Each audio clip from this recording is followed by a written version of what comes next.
CJET 101.1 FM, Smith Falls and the Valley. City News Time, 9 o'clock.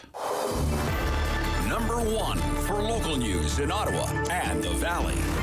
This is City News, now on 101.1 FM and 1310 AM. It's Thursday, April 28th. Good morning. I'm Andrew Boyle. Right now in Ottawa and in Smith Falls, it's 1 degree, and here's what's making news in Ottawa and the Valley. Ottawa Police Services Board approved the appointment of up to 831 RCMP employees. They could be made available as reinforcements during this planned Rolling Thunder motorcycle rally in Ottawa this weekend. Here's City News reporter Chris Curries. This is something that was done during the Freedom Convoy, but is now being done proactively, says Interim Police Chief Steve Bell, who says it's one of the new and improved ways they're looking at managing these types of demonstrations. Even though over 600 of those officers took part in the first convoy, Chief Bell says they will be briefed after being sworn in. We then go and provide much further, more detailed briefings around exact expectations, where we see them, giving them actual legislative outlines on what they can enforce and how they enforce it. Over 500 bikers are expected to arrive into the downtown core Friday night, although police have gone ahead and designated an exclusionary zone that will be closed to all but foot traffic. Another update is set to come later this morning with the mayor and chief of police.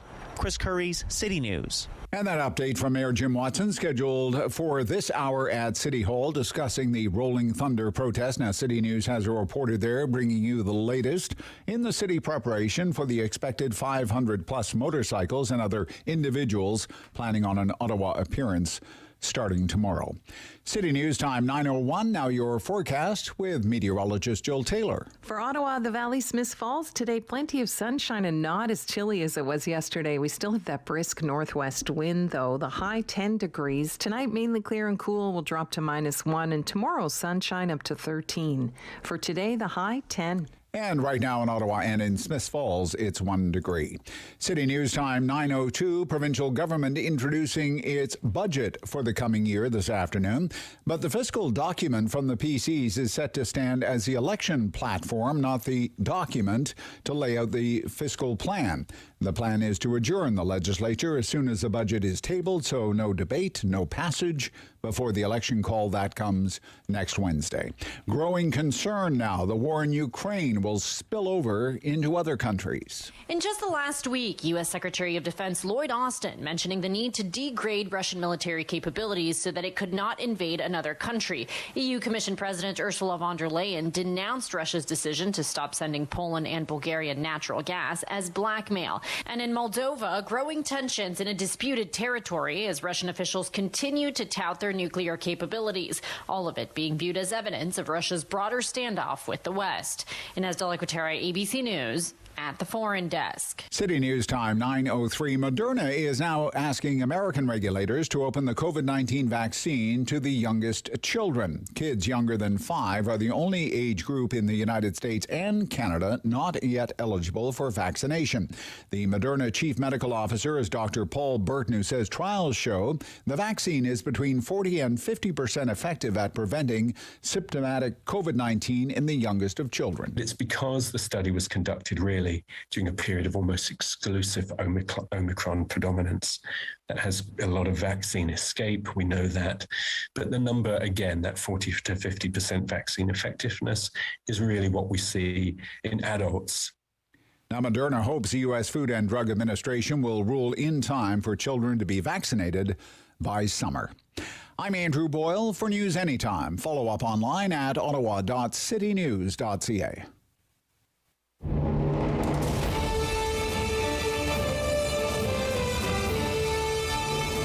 When the headlines say X, he's got the Y. it's the Rob Snow Show on Rogers TV and City News. 101.1 FM and 1310 AM. Okay, we're all settled in for what is going to be a busy day in the news business, and that's just the way we like it around here. Good morning.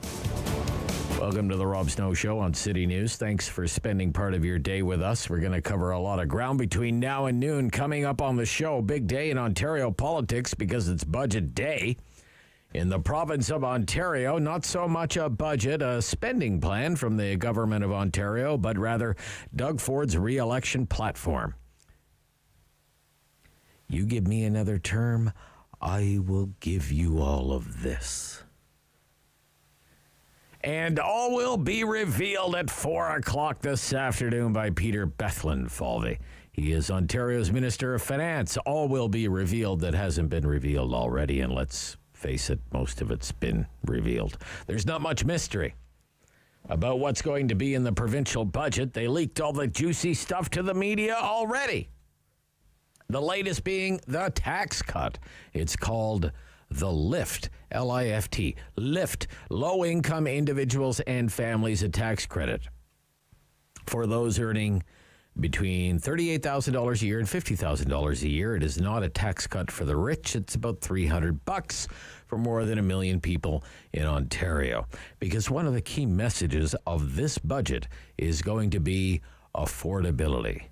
Hi, I'm Doug Ford, and I want to make your life more affordable. That's going to be the big message from the Ford PCs during the election campaign, because whether it's the cost of living, whether it's gas or groceries, rent or mortgages, it is the number one top-of-mind issue for voters right now. So, along with this tax credit, there's the elimination of the license plate renewal fees, the cutting of the gas tax in July, and raising the minimum wage by 50 cents an hour. So, again, the message is, whether it'll be received or not, that's another thing. But the message is, hi, I'm Doug Ford, and I feel your pain. I know it's tough out there. So here are a bunch of goodies. To help you out in your time of need, vote #FordNation. So we'll talk about the budget this morning with our friends from Ontario Politics This Week, Lindsay Maskell and Andrew Brander. Yeah, it's a budget, but it's really a re-election platform. Randall Denley will join us this morning. Randall is an author, twice ran for the Ontario PCs, longtime newspaper columnist. He covers the Ontario government for the National Post. And this morning, in addition to getting in touch with Randall before he went into the budget lockup, I had a chance to speak to him about long-term care and the future of long-term care in the province of Ontario. That was the topic of his column this week in the National Post, long-term care, and specifically what the Liberals are promising to do with long-term care if they win the election. End for-profit delivery of long-term care. Very popular opinion. But Randall takes a look at what would be involved with that and what would it actually accomplish, because it's a lot easier said than done. And it might not be the cure-all that the Liberals are claiming it is.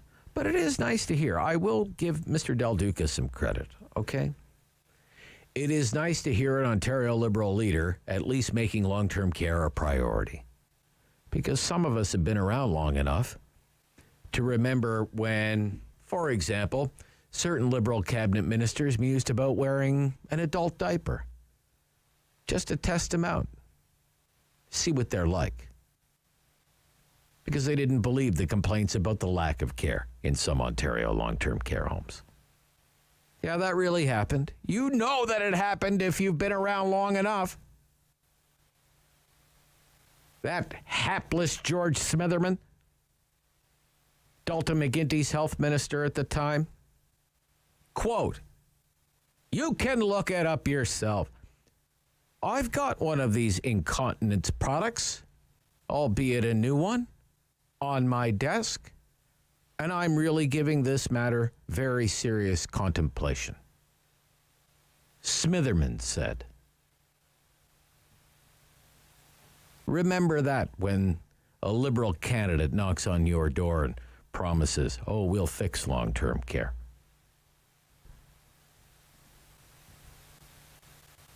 We need to get on top of the elder care situation. I mean, not just in Ontario, all across the country. You can't fight the demographics in the latest census data released yesterday. I mean, it's there as plain as day for any leader to see. The kind of investments that will be needed in long-term care. The population of Canadians over the age of 85 is the fastest growing age group in the country. The fastest growing age group in the country, and it is going to triple by the year 2046 and approach 3 million people. It's not just about long-term care. It's about acute care, home care, retirement benefits like OAS, GIS, and you can't wish it away. We're going to get into all of it with Randall Denley. Coming up, also this morning, there are supposed to be some live news events this morning. A pair of news conferences that we're quite interested in covering. I don't know how I know we'll be successful with one. The other, I'm not so sure, and that's Pierre Poilievre, the leading candidate in the Conservative Party's leadership race, has a news conference scheduled for 9:30 this morning here in Ottawa at the Bank of Canada Museum, 30 Bank Street. I don't know if we're going to have a feed of this thing. How's it looking, David? Hopeful? You are not hopeful? You're come see, come saw? Oh, come see, come saw. Okay. All right. In that I have not found one yet. I'm still looking. You're mining the socials? That's right. The socials, right? You would think he's so savvy with the social media that the Poilievre campaign would live stream something like this. But anyway, we'll see what we can do. If it's on one of his social media platforms, I'd love to just listen into it, see what he's on about today. What's he doing? He's doing a news conference at the Bank of Canada Museum. Pierre Poilievre, the Bank of Canada, is like oil and water. It could prove to be adventurous. That's why I want to listen to it. And I suspect it's an event that will spawn a dozen more columns about Pierre Poilievre's run for the leadership. But anyway, that's supposed to be at 9:30. Then at 9:45, Ottawa Mayor Jim Watson and interim police chief for the Ottawa Police Service, Steve Bell, are having a news conference. And that's going to be another update on all the preparations. All the preparations for the Rolling Thunder motorcycle rally. Even more developments on that in just the last day or so. There was a briefing yesterday morning from Steve Bell to City Council, and then yesterday evening, another meeting of the Ottawa Police Services Board. That's when it was revealed that more than 800 Mounties will be sworn in and made available to back up the Ottawa Police Service to deal with whatever is rolling our way. 500 bikers. That was Steve Bell's estimate yesterday, 500. Supposed to start rolling into town sometime tomorrow. So that news conference, we'll certainly want to bring you some of that when it gets going. So this next hour is going to be a very busy one. There's also a counter protest in the works being organized by Community Solidarity Ottawa. So we'll have someone on from that group to give us the W5 on everything that they're planning. Also this morning, our weekly look at international news with Professor Elliot Tepper, International Affairs Professor at Carleton University. We will talk about Putin turning off the taps, natural gas supplies cut to Poland and Bulgaria, and Putin's latest threat to unleash the horrors of nuclear weapons. Quote from Putin's speech yesterday in St. Petersburg. They, meaning the West, they should know that our response strikes will be swift, lightning fast, and we have all the tools for this, ones that no one can brag about. A frightening prospect. We'll also talk about what's happening in China with COVID-0 and the latest from Myanmar. And during the talkback hour, that's coming up between 10 and 11 o'clock, an hour of opinions and phone calls. Your calls, your opinions. Our call-in line is 750-1310. A couple of things are in the mix. Really your choice. We can talk about everything that city officials and the Ottawa police are throwing at this motorcycle rally, Rolling Thunder. By the sounds of things, the police will outnumber participants in the rally. I'd like to know what you think of all of this. And, if you're so inclined, federal politics. Maybe we could talk about federal politics. We haven't really done that this week, but there's a new poll out. Nick Nanos has a new poll out from Nanos Research. It shows a big jump for the Conservatives, now pulling ahead of the Trudeau Liberals, and Nick Nanos calls it a statistically significant lead. The Conservatives are way up, the Liberals are down, and I wonder if you're wondering what's going on. Well, this show is going on right now. It's the Rob Snow Show on City News.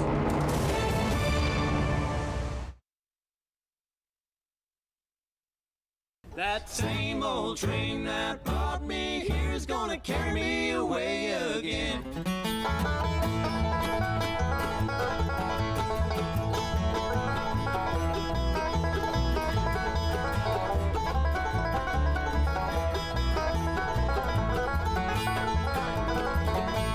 Darling, you can't love one. Darling, you can't love one. You can't love one. You still have fun. Darling, you can't love one. I'm riding on that new river train. I'm riding on that new river train. That same old train that brought me here is gonna carry me away again.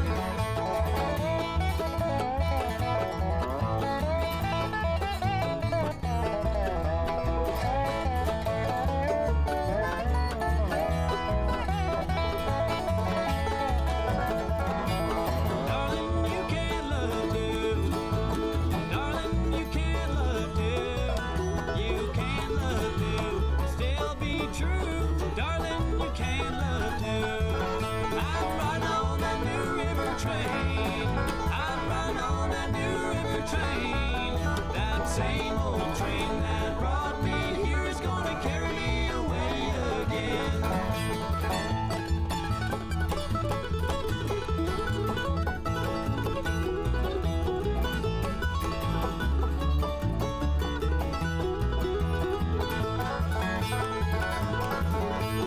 Darling, you can't love three.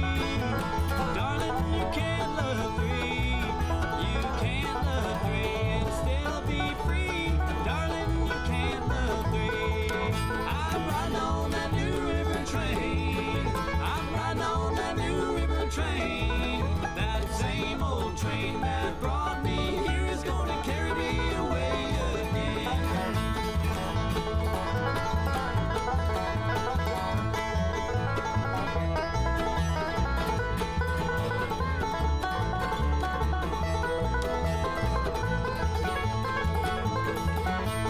Darling, you can't love more. Darling, you can't love more. You can't love more. You still want more. Darling, you can't love more. I'm riding on that new river train. I'm riding on that new river train.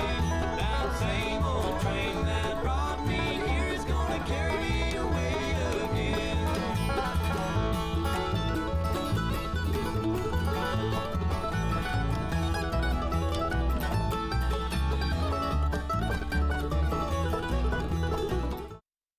Show returns. On Rogers TV and City News. 1011 FM and 1310 AM. So we had news this week from StatsCan, new census data, and it said Canada's seniors over the age of 85 is now the fastest growing age group in the country, marking another milestone on the slow march to what experts warn will be a crisis in care for the country's elders. So you read a news story like that from, and I'm quoting there from the Canadian Press, and you can't help but come to the conclusion that we're going to need to do something about long-term care. And here we are, we're just a few days away from an election call here in the province of Ontario, and all the parties are talking about long-term care. It's going to be a major issue, you would think, in the election campaign.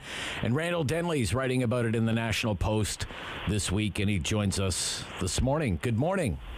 Good morning, Rob. Yeah, it's great to be joined by you again, Randall Denley. So the need is certainly there already, and it will only grow in the coming years. You've been taking a look at what some of the parties are promising when it comes to delivering long-term care, especially the Liberal Party.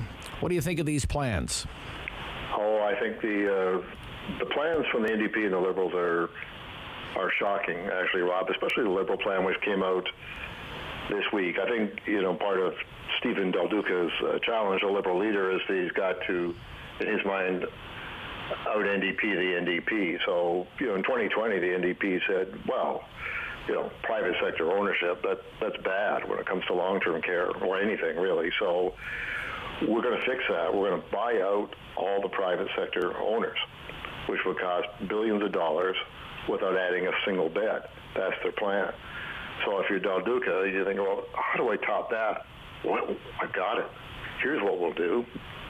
We'll buy out not only all the private sector, that's just the first piece, but then we'll buy out the municipal, we'll buy out the nonprofit, because the whole idea is wrong. He used kind of insulting terms this week when he talked about warehousing seniors, stacking them like cordwood in these buildings, which, colorful, I guess, but he's kind of insulting to everybody who's working in that sector and trying to help seniors really at the end of their lives. So this terrible problem of stacking people like cordwood, what do you do? Well, we all need to be in little homes. That's what we need, maybe 8 or 10 people, 24/7 care, little homes, home-like homes in the community. So how do you get there? Well, you just dismantle the entire system. So he would spend billions to negate the entire public investment in the system we have, take away everything there is, and transition to this other thing over time. So probably $12 billion plus just to get the private sector part out. That won't buy a single extra bed. It won't hire a single extra staff person. It doesn't help anyone, but it aligns with the idea that, well, if it's something to do with healthcare, it has to be 100% public, which, of course, the system itself isn't, but that's the way he sees the world. His take as well, doing it the way we do it, that was one of the great mistakes of the 20th century. Now he's going to make one of the great mistakes of the 21st if he's elected by taking it all apart. He kind of skips over the first couple of decades of our current century when the Liberals, of course, were in power for 15 years. And, they didn't then believe in long-term care, so they added almost no new beds for 15 years. That's why we're in the mess we're in now. Their big solution was home care. That's what we need. Tons of home care. And then everybody will be able to stay in their home right up to the last minute. Gee, and here's Del Duca again this week. What we need is home care. Tons of new home care. I mean, we do need home care. But the last time the Liberals promised it, they didn't deliver it in sufficient quantity to make any difference. So I was, I think, surprised by his proposal and how far it goes. Because it's just, to me, it's just irresponsible to say, everything we have now, we're just going to write it off. Well, worse than write it off. We're going to buy it up and then write it off and tear it down, presumably, because he doesn't like it. Maybe it could have been done a different way, or maybe part of future growth should be done a different way. But what about the people who live in existing long-term care homes now? What about the 40,000 people who are waiting for a space? Yeah. They say, well, yeah, I'm sorry, you've got the space and it's close to your daughter and you're happy with it, but we don't like the people who own it. Yeah, so maybe I could just jump in there.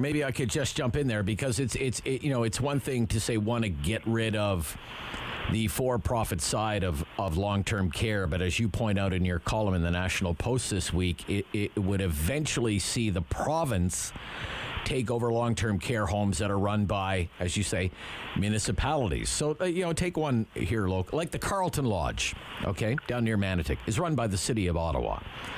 So what's the point of that? How would that improve elder care if the Carleton Lodge is run by the province instead of the municipality? How's that going to change the anything? big Liberal game plan is first to take it over and then to shut it down and replace it with numerous small other homes that would provide the same amount of beds. I don't think he's even thought about the staffing implication of this, too. If you're going to provide 24/7 staffing for 8 or 10 people, that's a lot of staff. you're going to have more staff than you have people. And this is in a sector where they're desperately short of nurses and personal support workers and every type of staff that they require.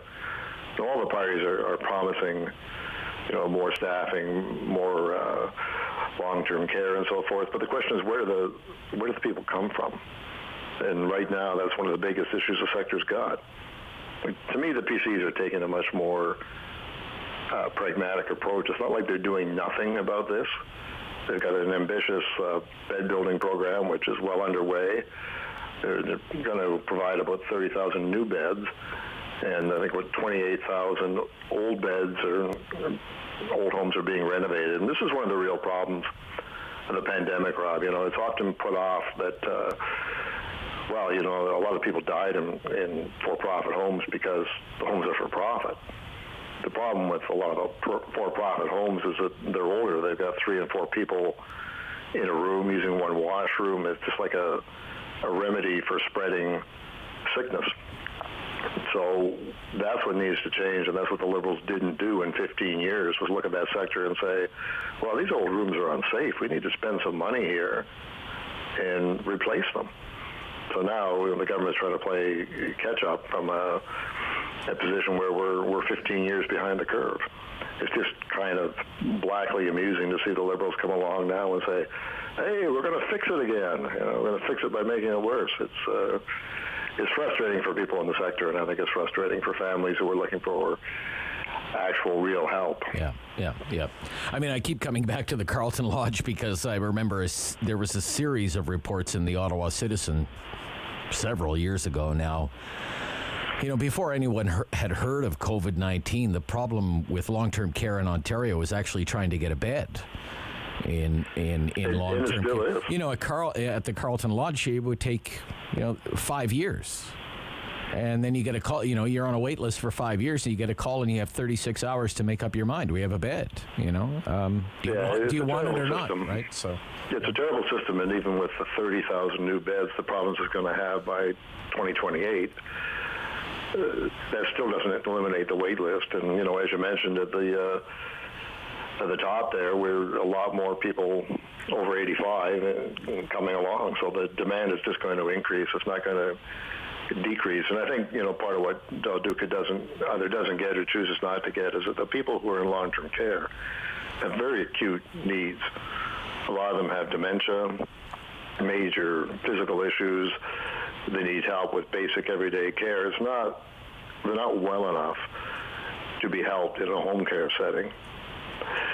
So it's the idea that they're all going to be enjoying this happy, healthy retirement in a little bungalow somewhere it's a bit of a myth, really, but it's one he's choosing to perpetuate.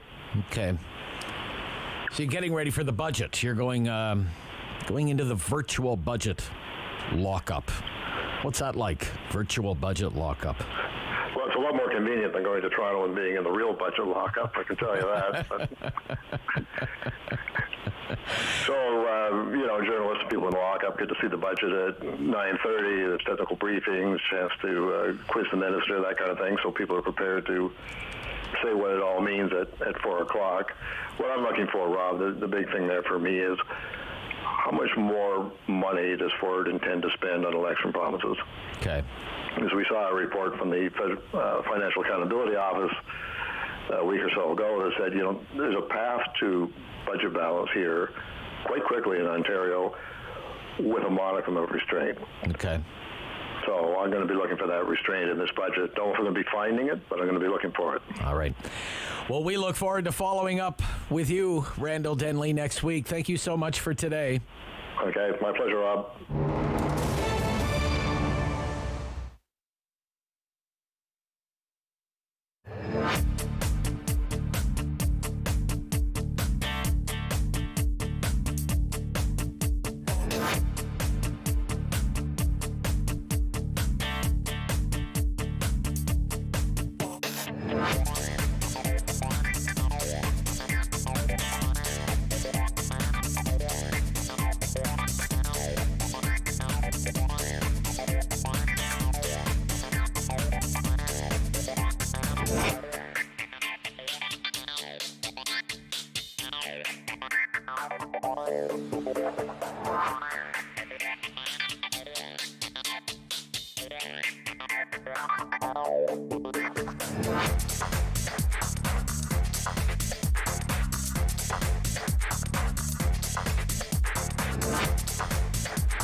In Ottawa and the Valley.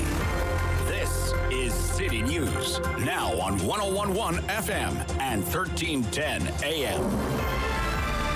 It's Thursday, April 28th. Good morning. I'm Andrew Boyle. Right now in Ottawa, 2 degrees. In Smiths Falls, 1. Here's what's making news this hour. We're expecting Mayor Jim Watson to address the Rolling Thunder convoy scheduled to hit the capital starting tomorrow. This comes after the Police Services Board last night agreed to a motion to sign up to 831 more RCMP officers. They would be called on if needed over the weekend. This move prevents a delay in getting members sworn in if they're required for patrols. It is budget day in the province, usually a day full of anticipation about the spending plan for a provincial government, but in this case, not worth the paper it's printed on. It is going to be delivered at 4 o'clock, but then the House will rise immediately after. No debate, no reading of the bill, just scrap, because the election call will come next Wednesday for a June 2nd vote. That is the fixed election date. 2 solemn ceremonies marking the day today. It is the National Day of Mourning for those who died or were injured on the job. Vincent Massey Park will be the site of a 12:30 ceremony, including a moment of silence. This year, among the estimated 1,000 workers who die every year, 6 at Eastway Tank in an explosion in January. Also this morning at 11 o'clock, Holocaust Remembrance Day will be marked at the National Holocaust Memorial. That's at the eastern end of LeBreton Flats. City News Time, 9:33. I'm Andrew Boyle. For news anytime, follow up online at ottawa.citynews.ca. Strong voice. Strong opinions. Rob Snow Show returns on Rogers TV and City News. 101.1 FM and 1310 AM. It's time for Ontario politics. This week on Ontario Budget Day. And we are so lucky. We're joined by Lindsay Maskell, Liberal strategist, former advisor to Premier McGuinty. Good morning, Lindsay. Good morning, Rob. Great to hear from you. Andrew Brander is Vice President, Crestview Strategy, former advisor to the Ford government. Good morning, Andrew. We're spending too much money. I feel like every 3 or 4 weeks we talk, it's budget day. Yeah, budget day. But are there any beans left to spill? It's an election document. It's an election document. What do you think, Andrew, will be the key messages of today's budget speech from the finance minister? Hey, let's spend some more money? I think that's right. There's not going to be many beans left to spill. To be quite honest, it's not going to be a flashy budget. It's going to be a continuation of the things the Ford Conservatives have already committed to, many of which have been announced over the last year, as we have slowly returned to quote-unquote normal life. So key messages, it's going to focus on their plans around restoring Ontario's economy, new well-paying manufacturing jobs across the province, building infrastructure, growing communities, and supports for our aging populations, and their commitments around working for workers, keeping costs low, and tax cuts for low-income earners. I think the theme of today will mirror the PC slogan. We aren't going to see a lot of new commitments. It's going to be about getting the job done. And I think that's smart politics because now the Liberals and the NDP have to respond to this plan. They are going to have to be the ones to say, no, the GTHA does not deserve a new highway, or no, Ottawa does not deserve those 680 new long-term care beds. Or no, motorists don't deserve a break on prices at the gas pumps. And by the government choosing to frame the budget this way, as opposed to introducing some kind of brand new, huge, flashy ideas. The Ford government is really saying and sending the message that they are proud of their record, they're proud of their accomplishments, and today's budget begins the referendum on the Ford government, and the people of Ontario will decide in 34 days. Okay. All right. There you go. Nice synopsis there from Andrew's point of view. Lindsay Maskell, what do you think the key messages will be from today's Ontario budget? My takeaway from what Andrew just said is lowering expectations. As he said, not a flashy document, a lot of reiteration of what has been announced. But also, it is a taxpayer-funded platform, and the question is, will it have a strong narrative that's going to work with voters and break through? Because if you're saying it's more of the same, is that breaking through with voters? And also a little bit of a test to their slogan of saying people have to respond to that. It's not really true. I mean, as Andrew just said, people are going to have a choice. So, and the opposition to the Doug Ford government is going to be, do you want this highway or this alternative? And it's their choice. Right. It is voters' choice. Okay. So it's not that the budget doesn't necessarily help in the government for delivering that narrative if they don't have a strong communications plan or something new that's going to be a real incentive and show what the plan is. Knowing that the government and voters want to move on from the pandemic. Yeah. Who is best set up? Does this set them up for saying, here is a fantastic plan that's going to get us through the next 4 years to build resiliency? But are people thinking about the next 4 years? Are people thinking about the next 4 years, or are they thinking about the next 4 days? Where am I going to go? Am I going to be able to afford a tank of gas? What about the price of groceries at the local Loblaws? You're right, Rob. Affordability needs to be a major theme that everybody is talking about. Okay, so what do you think about the affordability measures from the government, Lindsay? Let me get you on that one. What do you think about, license plate fees, this tax cut capped at earners of $50,000, the minimum wage increase, the fuel tax? Well, it doesn't take effect till July, so what good is that to me now? Nothing.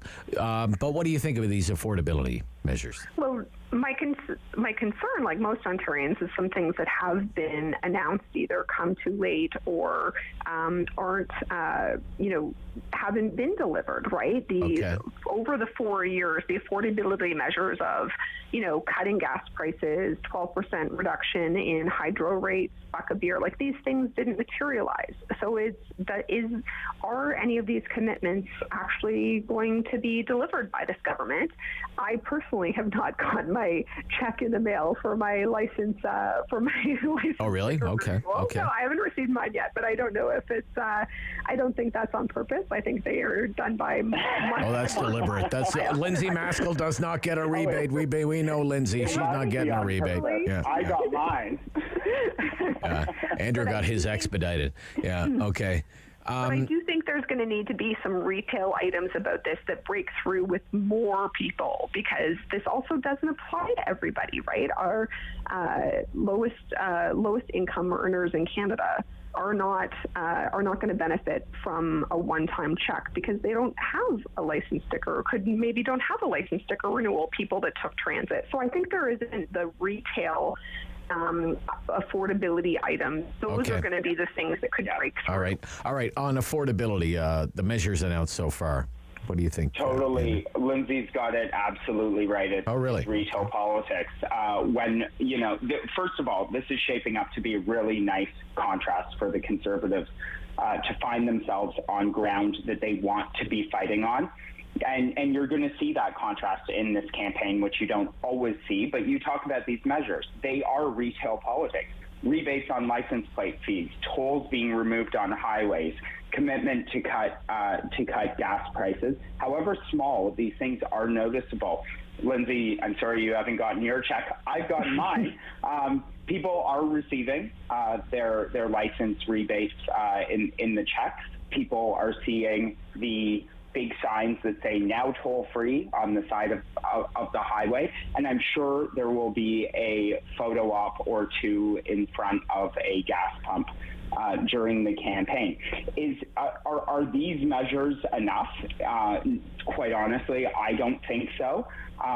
The contrast, though, that you'll see between the Conservatives and the Liberals and the NDP, who are currently desperately battling it out on the left side, trying to outflank each other. It really is going to come down to the pocketbook issues and tangible affordability measures. Okay. So the NDP going out and promising, they'll get to $10 a day childcare quicker than Doug Ford, or expanding renewable energy, or a provincial food strategy. I don't see how any of these are policies where people go, oh yeah, that's going to help me pay my mortgage. The Liberals released their economic dignity plan. Again, sounds nice, but includes proposals around, a 4-day work week, increasing sick days. Again, nice things. I think we all want to work a little bit less, but these measures aren't putting more money in people's pockets. So I think it's about retail politics. It's about those issues that people can connect with. All right, I'm kind of rushing things along here because there's going to be a news conference with Mayor Watson and the interim chief about Rollin' Thunder coming up in a few minutes' time. We want to be able to take some of that. Could be another wild weekend here in the capital. You're in the capital, aren't you, Lindsay? I see you were in Ottawa. You were in Ottawa? Yes. Yeah, I've been here. Are you here as a participant in Rolling Thunder, or is that what's going on, Lindsay? You rolled into town to disrupt the capital? I am not. I've been here. I'm shocked to hear that. I've been here with Canadian workers at the Canadian Building Trades Union Conference. Okay. And here for the Day of Mourning Memorial. Oh, good. Okay. All right. Okay. Gotcha. Family connection to that. Yes. Okay. All right. Yeah. All right. Okay. I want to talk about the election ads. Stephen Del Duca just dropped an ad, actually, on Twitter. Mm-hmm. It's called Got Your Back. Let's listen to it.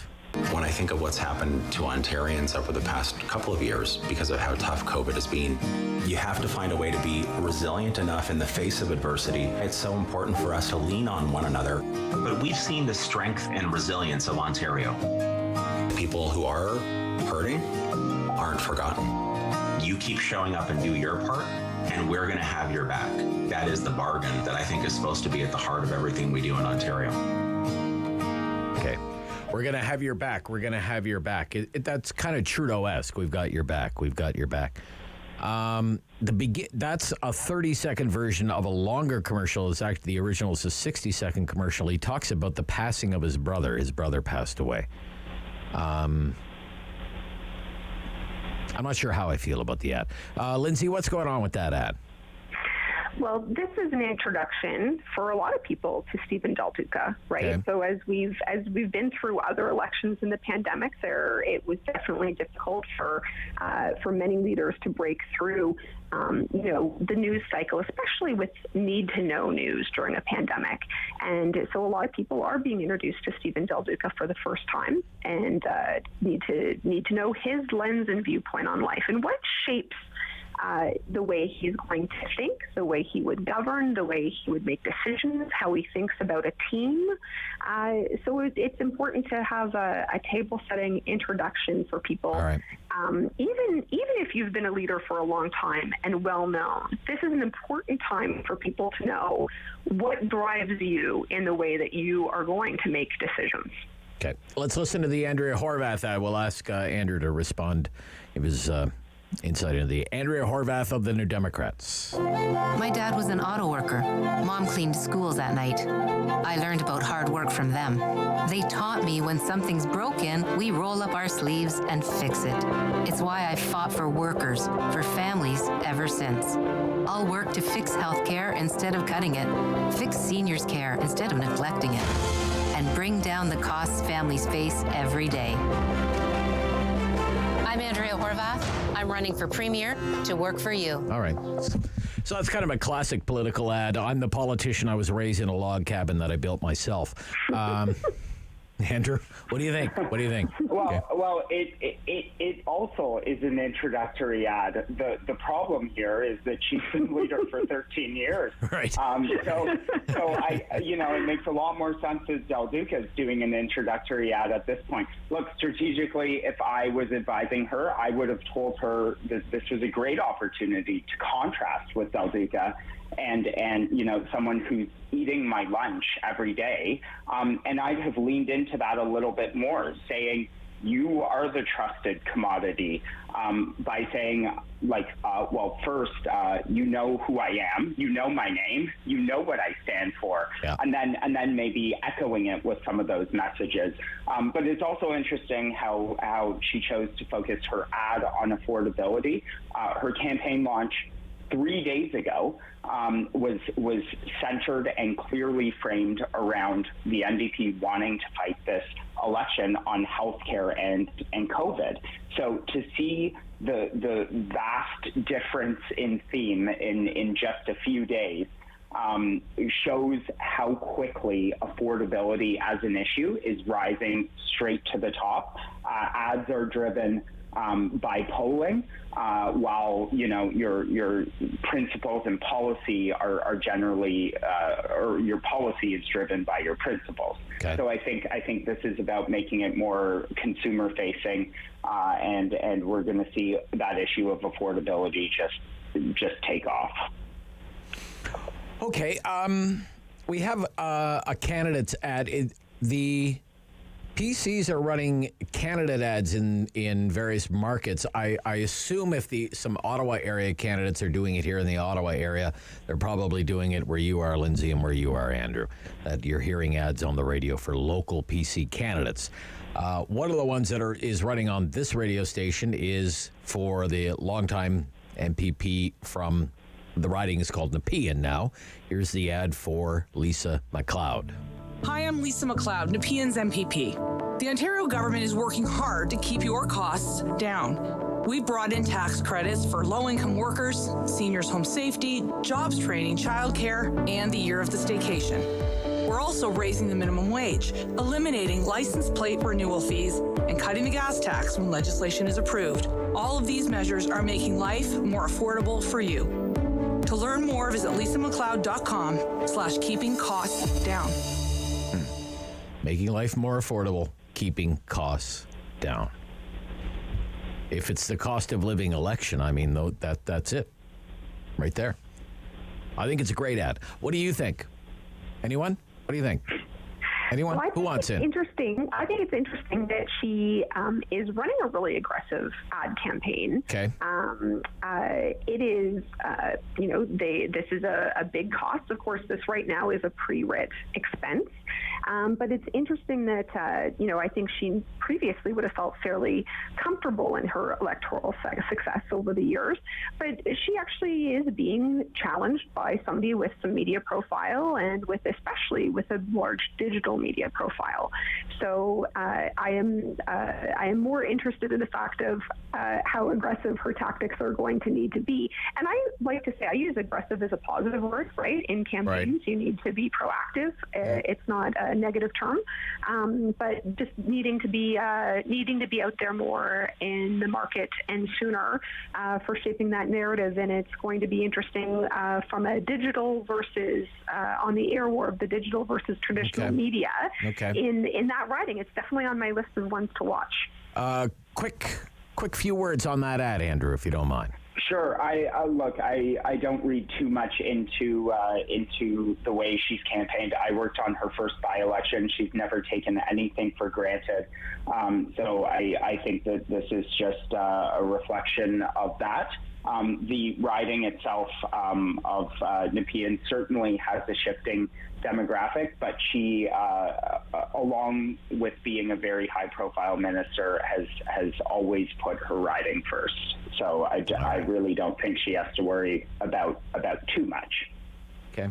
Hey, thanks to both of you. Enjoy the budget. Have a great Or the election platform. Or both. Yes. Okay. Government-funded election platform. Okay. We'll be in an election next time we talk. When are they going to call the election? Monday? I think it's Wednesday. 28. Wednesday? Wednesday? Okay, yeah. Wednesday. Yeah, I okay. think it's a 28-day writ. All right. Or 20, yeah. Okay. Thanks, guys. We'll speak soon. Bye-bye.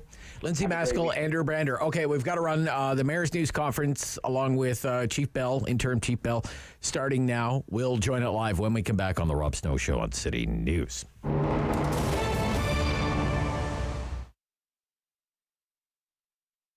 So the Women's Business Network is a volunteer-run association that achieves its strategy and vision by supporting women to achieve their success on their own terms by providing development opportunities, valuable connections within the organization itself, and it facilitates member access to growth within their business and careers. I mentioned the 2-year absence of the Businesswoman of the Year awards. Obviously difficult, Mira, but certainly an opportunity to work on some new things. Tell us what you've got planned, what you worked on. Yeah, we really missed putting on the BYAs for the last 2 years because of COVID. It also was unfortunate that we couldn't celebrate the women that were having such a huge impact on our community in Ottawa. So we're really glad that they're back now. As you know, that they've been around since 1983. Mm-hmm. They are a purpose to celebrate the achievements, the professional expertise, and the leadership of all of the outstanding women we have in the National Capital Region. And for the first time this year in 2022, we've introduced 2 new categories, one being the Lifetime Achievement Award and the other one being the Community Champion Award. Okay, yeah, and let's break it down even further because, as I mentioned, there's different categories and then, of course, different awards within categories. Tell us about some of the returning categories and some of the other awards as well.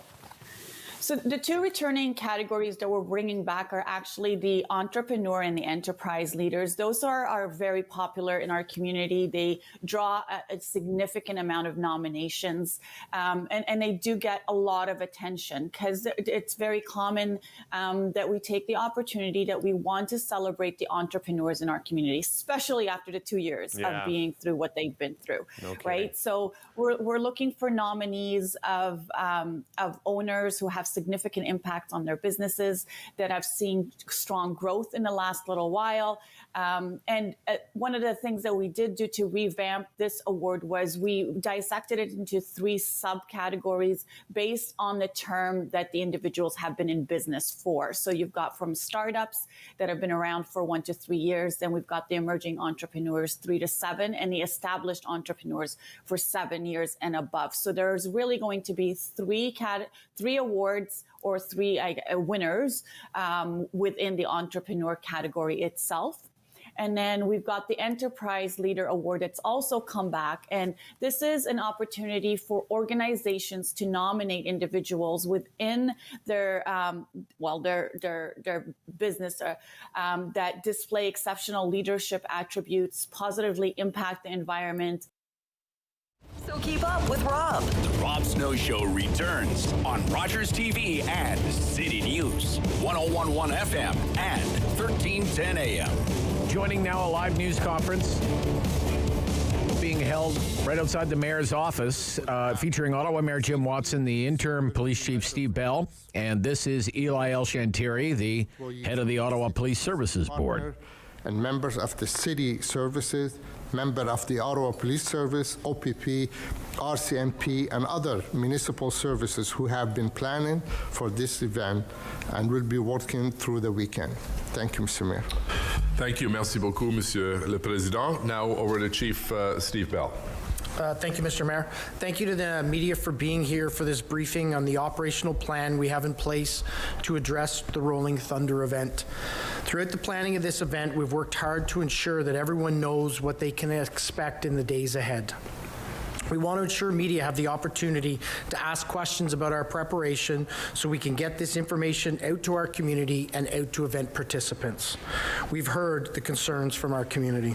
Our plan is designed to address those concerns such as access to residential neighborhoods, noise, improper driving, parking, acts of hate or intolerance, and criminality. Your police service will not tolerate for unsafe or unlawful conditions that could lead to another unlawful protest. The right to lawful and peaceful demonstrations will always be protected by our service. The joint position of the City of Ottawa and the Ottawa Police is that no motor vehicle-based protest, rallies, or events will be allowed in the designated downtown core. This includes area near and around Parliament Hill and National War Memorial and applies to all demonstrations, rallies, and events. All organizers of the event this weekend have been advised of this. We have created an exclusion zone in the downtown area where no motor vehicles involved in any event, rally, protest, or demonstration are permitted inside that zone. However, the roads are not closed. Allowances will be made for local residents and businesses for traffic. The flow of pedestrians, cyclists, and public transit will continue throughout the operation. City barricades, heavy equipment, or police officers and police vehicles will be at various controlled access points surrounding the vehicle exclusion zone to filter lawful traffic onto and in and around those streets. We've already begun to execute this plan. This weekend, residents will see a large and sustained police and enforcement presence, including bylaw and parking enforcement. We've called in officers from the Ontario Provincial Police, the Royal Canadian Mounted Police, and other municipal police services to execute the plan. We thank all of those services and officers for their contribution. Controlled intersections, new no parking and no stopping areas, road closures, vehicle towing and ticketing will be part of the enforcement strategy to support public safety through the weekend. We've developed multiple contingencies, including traffic officers and quick response teams, and we'll be ready to provide an immediate police response to issues throughout the city. Organizers and participants will be held accountable for actions before, during, and after the event. For example, many of the individuals charged in the unlawful protest in February have conditions to not be in Ottawa. Those individuals must respect those conditions set out by the court. If those conditions are breached, those individuals will be arrested and charged. I'll now provide an overview of what we can expect to see through the weekend. The individuals associated with this event are expected to arrive on Friday, with many of the main activities occurring on Saturday. We're monitoring the numbers, and we know that organizers have said they expect up to 400 motorcycles. We expect that many of these individuals will be staying in downtown hotels. There are other sites these participants may visit, including a rural property on Eagleson Road and a church in Vanier. Any area where these participants gather will see increased police presence and possible traffic delays. The organizers have advised that the participants will depart the city on Sunday. A key feature of Rolling Thunder is a planned motorcycle rally on Saturday. Participants are expected to gather at a location on Coventry Road and wait until a number of participants have arrived before departing. At about 10:45 a.m., they plan to leave the Coventry Road area, riding north along the Vanier Parkway, turning onto Montreal Road, and merging onto Rideau Street. At Rideau Street, they will turn south onto Waller Street and then head onto the Mackenzie King Bridge. After crossing the bridge, they will turn south on Elgin Street and then east on Laurier Avenue West. Finally, they will turn onto Nicholas Street and merge onto Highway 417. There will be participants already in place on foot at the War Memorial for a small ceremony. There will be a heavy police presence in the area, backed up by barricades, heavy equipment, and tow trucks. The entire route has been designated as a no stopping and no parking area. Officers will be there to direct traffic and ensure the participants safely and expeditiously leave the area with as little impact as possible on residents. Throughout the week, I repeated that the focus of our plan is on public safety, maintaining the right to protest, and enforcing all applicable laws. We continue to monitor online and open source commentary relating to all events. Threatening or intimidating behaviors. This is a live news event, and this is City News, Ottawa, 101.1 FM and 1310 AM. Evidence and laying charges. The displaying of symbols of hate, like swastikas, will result in charges. The targeting of community events will result in a police and enforcement response.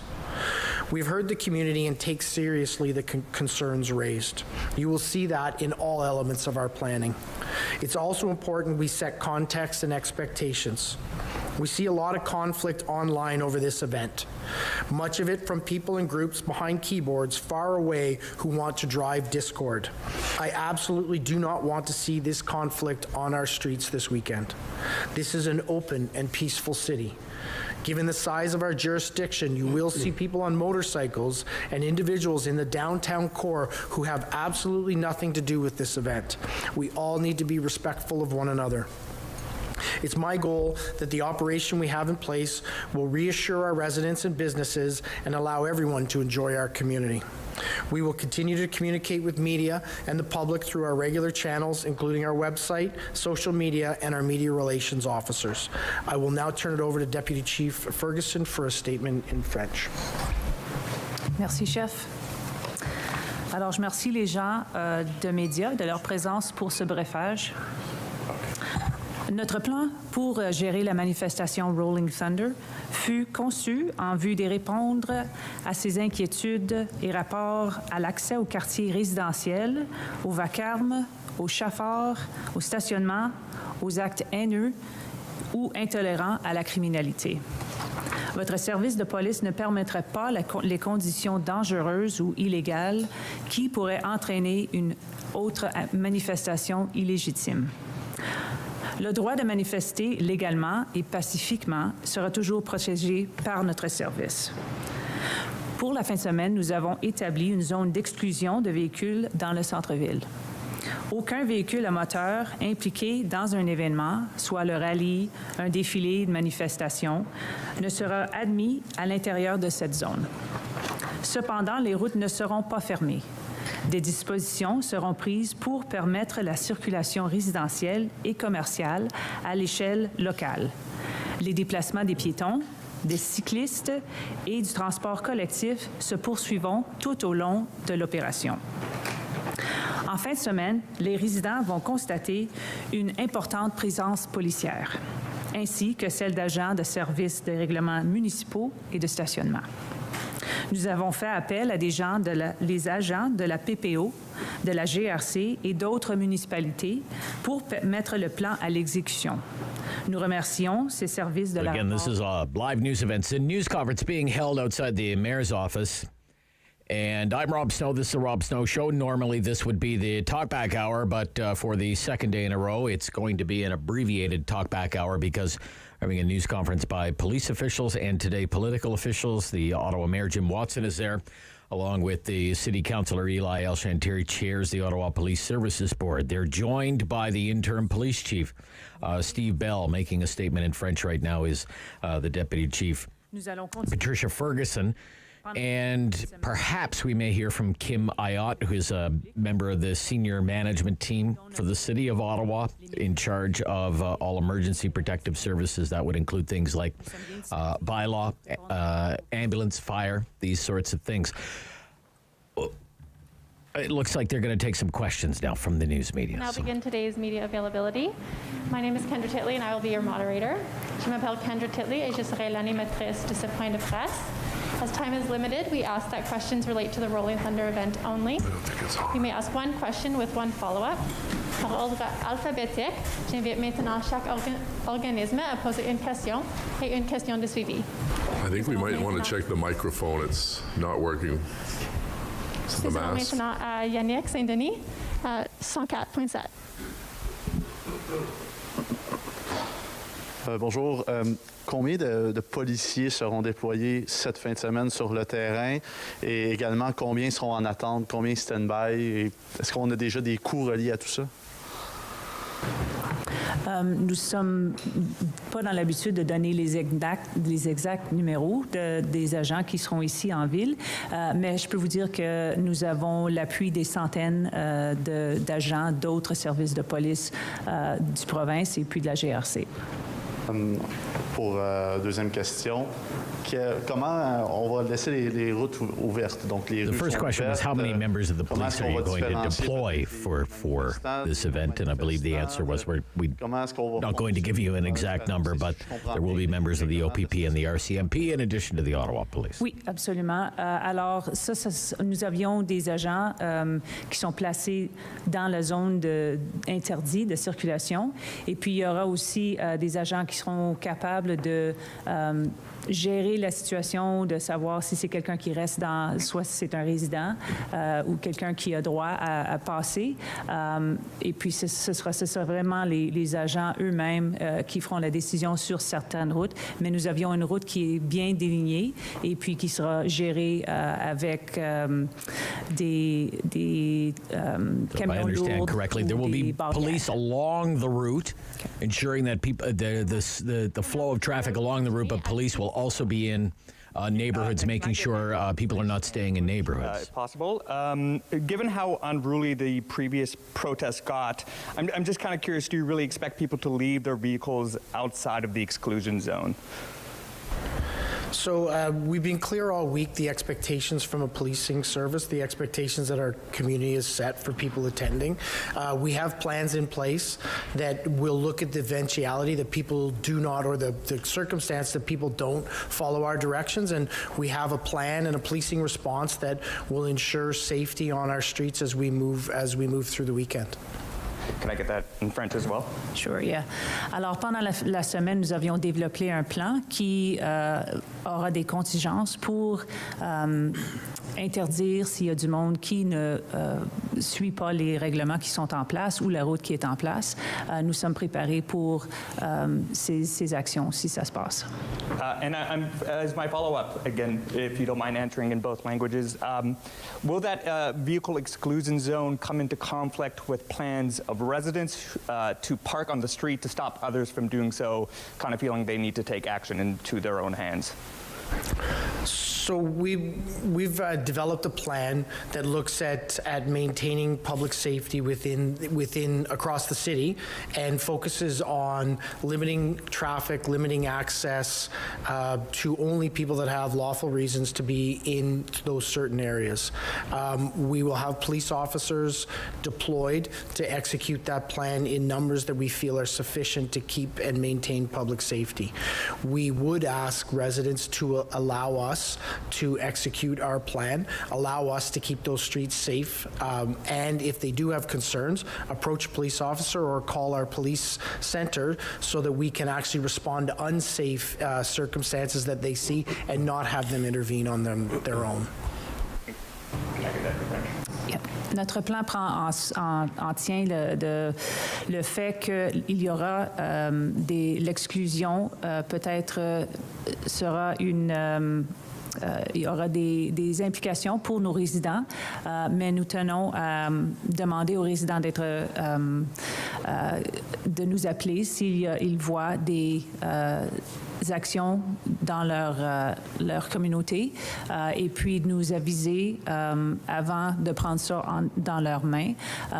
Mais nous travaillons très proche avec nos partenaires, avec les enforcements by-law, et puis nous tenons à enforcer les lois en place. Merci. Thank you very much. We'll now go to Chris Curris at City News Ottawa. Thank you. We saw everything that happened during the first Freedom Convoy a few months ago. Is this weekend and this proactive approach really about rebuilding that trust within the community who were very frustrated at maybe the inaction of the Ottawa Police at points? So the goal of this weekend is to maintain community safety and public safety on our streets as this event unrolls. We do know that there's been a fracture in trust between our community and the police service as an outcome of the occupation in February. One of the things we've been very focused on through this is making sure that we listen to and hear our community's concerns about these events and roll out a plan that takes those into account. We believe that's what we've developed. So our hope is, and we will continue to work towards it, but that we start to rebuild that trust with our community because it's vitally important to us as a police service. And you mentioned about 400 motorcycles are expected here. That's your estimation. Do we have a potential number of people who might be walking here or driving here, a kind of a wider estimate of how many people you might expect this weekend? So we continue to gather information around it. The organizers have indicated that they will have approximately 500 participants on motorcycles attending. We don't have exact numbers or aren't providing estimates around people, pedestrians beyond that. What I can tell you is that we have developed a plan that looks at managing community safety around the numbers that we do anticipate could attend. Thank you very much. We'll now go to Glenn McGregor at CTV National News. Thank you. Question for Chief Bell. The War Memorial is obviously, a focus for some of the people in Rolling Thunder. It's been 3 months since a woman danced on the tomb of the unknown soldier there. You had video, you had images from that you released publicly. But as far as I know, you haven't made an arrest in relation to this. Do you have a suspect, or have you stopped the investigation? What's happening with that? So I'm actually going to turn that over to Deputy Chief Ferguson. Thank you for the question. That woman has been identified, and I believe charges are pending, if not already laid. Will you release her name? Just as a follow-up. I don't have that on me right now, but... Okay. And just a follow-up question. The Emergencies Act has been revoked. There's no more states of emergency, provincially or municipally enforced. What legal tools do you have now to police this that you didn't have available when the last protest began at the end of January? So we don't necessarily have different legal remedies that are in place now that were in place prior to the convoy. One of the things I think that's important for us to recognize is through the convoy we learned a lot, and our community style expectations are somewhat different now. In the city of Ottawa, we've had many rolling vehicle-based protest rallies and demonstrations in the past that have been successfully managed. The convoy and the fallout of the convoy and the occupation of our streets has changed our community expectations, changed public expectations, and our policing response to these types of events. So what you're seeing is us take a much more proactive stance in terms of how we manage people in and around that downtown core, while we work with our city partners to establish what are the right areas to actually manage and control, and listen to our community and public in terms of their expectations on how rallies, demonstrations, and protests roll out in our streets. Thank you very much. We'll now go to Natalie Van Roy at CTV Ottawa.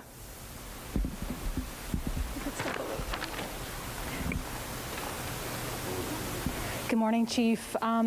How are you going to prevent protesters from gathering in the exclusion zone if they are staying at hotels within that area? So I think it's a really important question, and I think it's something that we've been clear on through the week. We aren't going to prevent protesters from attending the nation's capital to have their voices heard. Our responsibility as a policing organization is to support the charter and support people's democratic right to protest. What we are doing is we're taking steps to make sure that there isn't vehicles in certain areas while we manage foot foot-based protests in and around exclusion zones. So there will be no us prohibiting people from accessing the downtown core to protest. It needs to be orderly. It needs to be lawful. We will be there to ensure community safety around those areas, but there will be no elimination of protests over the weekend. And what will the follow-up plan be if protesters don't leave by Sunday? So we have plans in place to make sure that we are managing people coming into the city, vehicles in and around the exclusionary zone, and our plans include how we manage them when they arrive, how we manage them while they're here, and then how we facilitate them exiting. So that has all been part of the operational planning that we've developed. Thank you very much. Next, we have Jillian Piper at Global News. Hello. The exclusion zone currently doesn't include many of the residential areas that were tormented by the Freedom Convoy for weeks on end. Why not block off vehicle access to the same zone used last time? So I'm going to apologize. I couldn't hear the question. No problem. Can you hear me now? Yes, I can. Absolutely. Thank you. Okay. The exclusion zone currently doesn't include many of the residential areas that were tormented by the Freedom Convoy last time. Why not block off vehicle access to the same zone used last time? So we have created both a zone in the inner core that has no vehicle access, and then an exclusionary zone outside of that area that goes basically from Bronson to the Canal up to Laurier Avenue.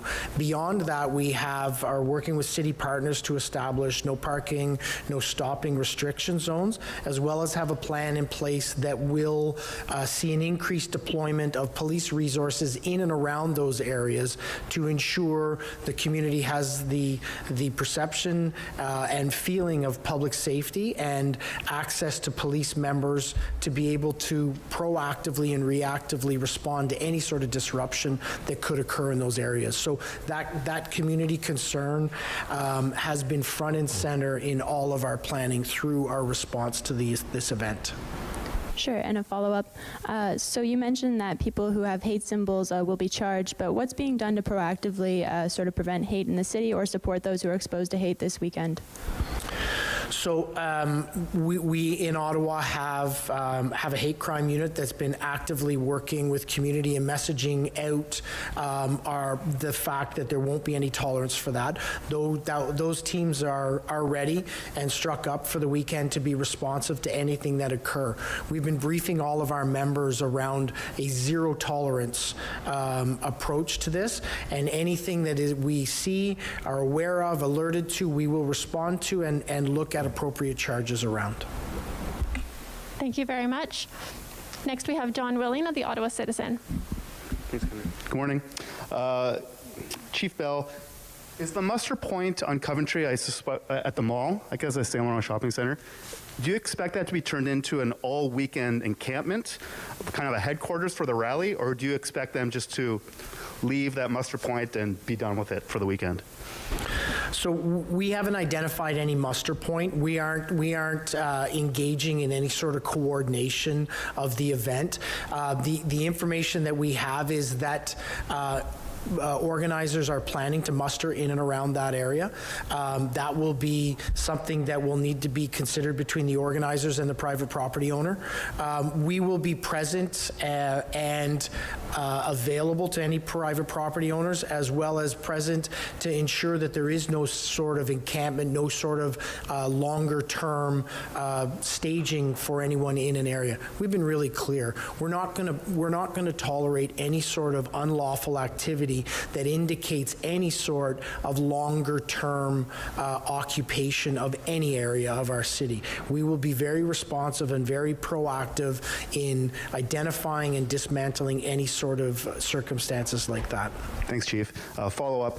Do you expect the rally event on Saturday on the Hill to last into the evening? Kind of like, I don't know what kind of intel you've heard about, but will participants be on Wellington all night? Do they plan to be there until the early hours of the morning? What are you hearing? What do you expect from that demonstration on Saturday night? So what I expect is lawful behavior in our streets, people that are adhering to our laws and being respectful to our communities and the people that live in this city. We've developed a plan that starts today and will run through 24 hours a day until the end of this event. We anticipate that will be on Sunday, and we will continue to work with organizers to make sure they understand our position. We'll work with participants and anyone that attends to make clear the expectation that they act in a respectful and lawful way in and around our streets. Thank you very much. Nous allons maintenant à Frédéric Pépin, à Radio-Canada. Bonjour, hello. I'm going to ask my question in English to you, Mr. Bell, and if I can have an answer in French afterwards. So you have already given us a clear indication on that zone, the exclusion zone. But now today you're confirming to us that the bikers will go right through that exclusion zone for that rally going down Elgin Street, right, and coming through a Byward Market on Rideau. So, and we know that a lot of those protesters are, or some of them are veterans, and they might want to stop near the monument, and you said that they can't stop. So how, you know, in the context that you're letting them go through this zone, how are you going to make sure that they respect those rules? So we have, like I've said, we have a plan that we've developed, and it is a fulsome plan. The route that we've identified takes them, skirts around the exclusionary zone, does not take them into the exclusionary zone, but is also a route that has been indicated and designated by the city as a no parking and no stopping zone. So if there is anybody that parks or stops along that route, we have enforcement avenues that we can take. My hope is, my expectation is, people will follow the route. They will be respectful and lawful, and we won't have to execute the plans that we have developed. Alors, nous anticipons notre plan que le défilé va accoter le zone exclusionnaire, mais nous avons un plan en place avec nos partenaires de la ville.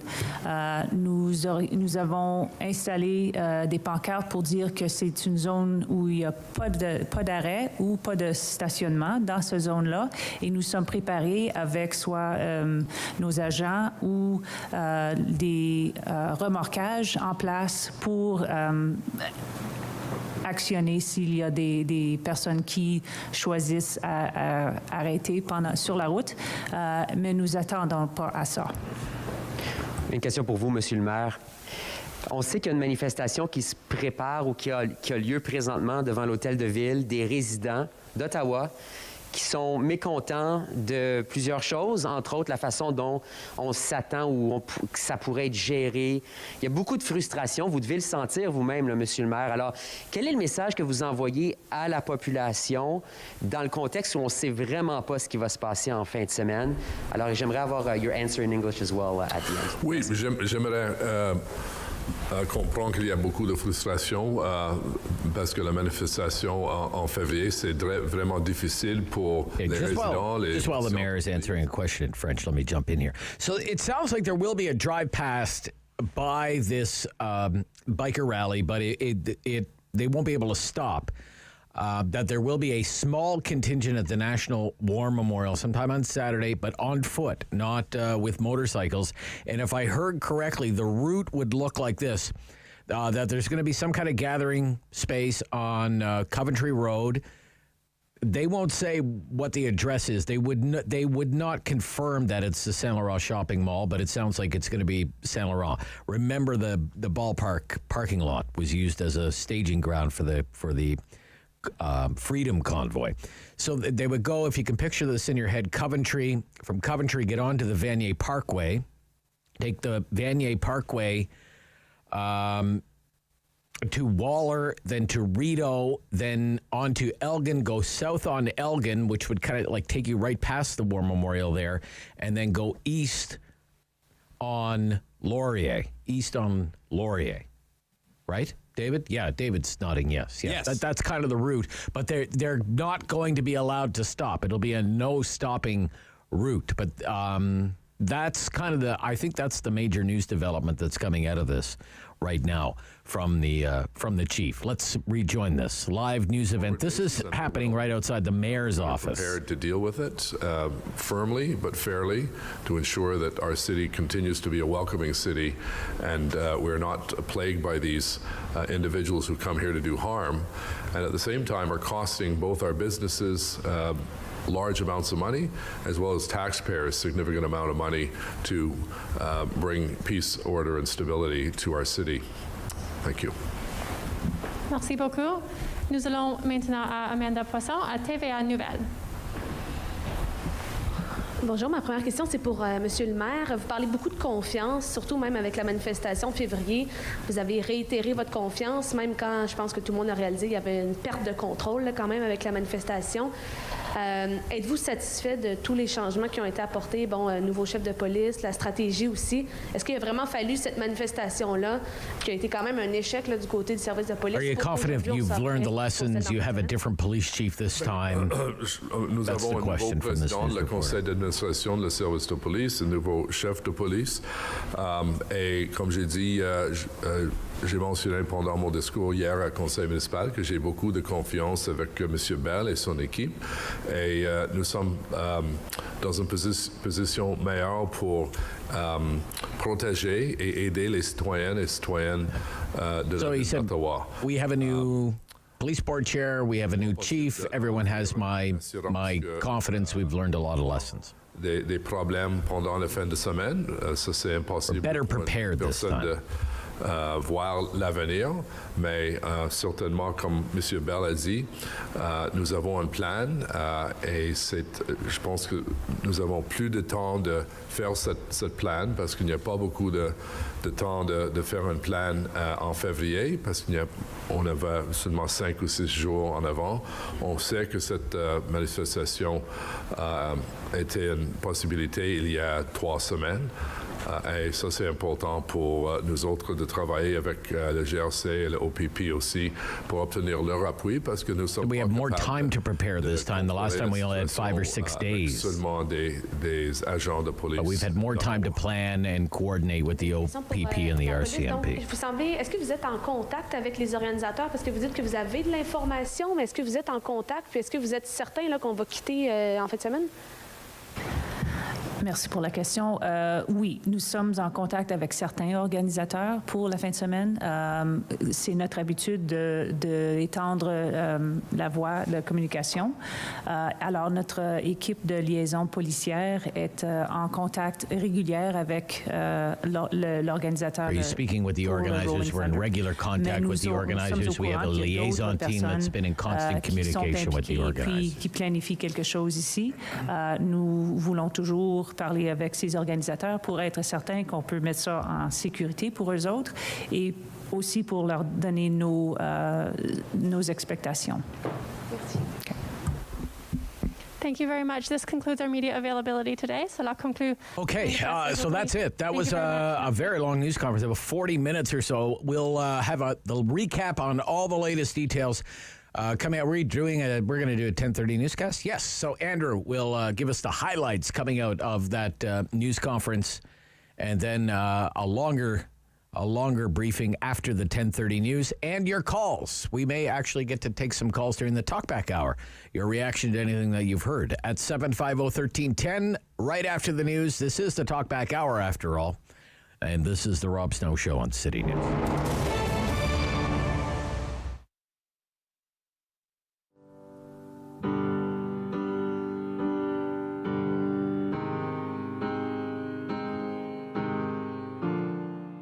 I'm Danielle Allard, and I am a proud Ottawa born and raised singer-songwriter, and I'm part of Encore Ottawa 3. Some days I'm on fire.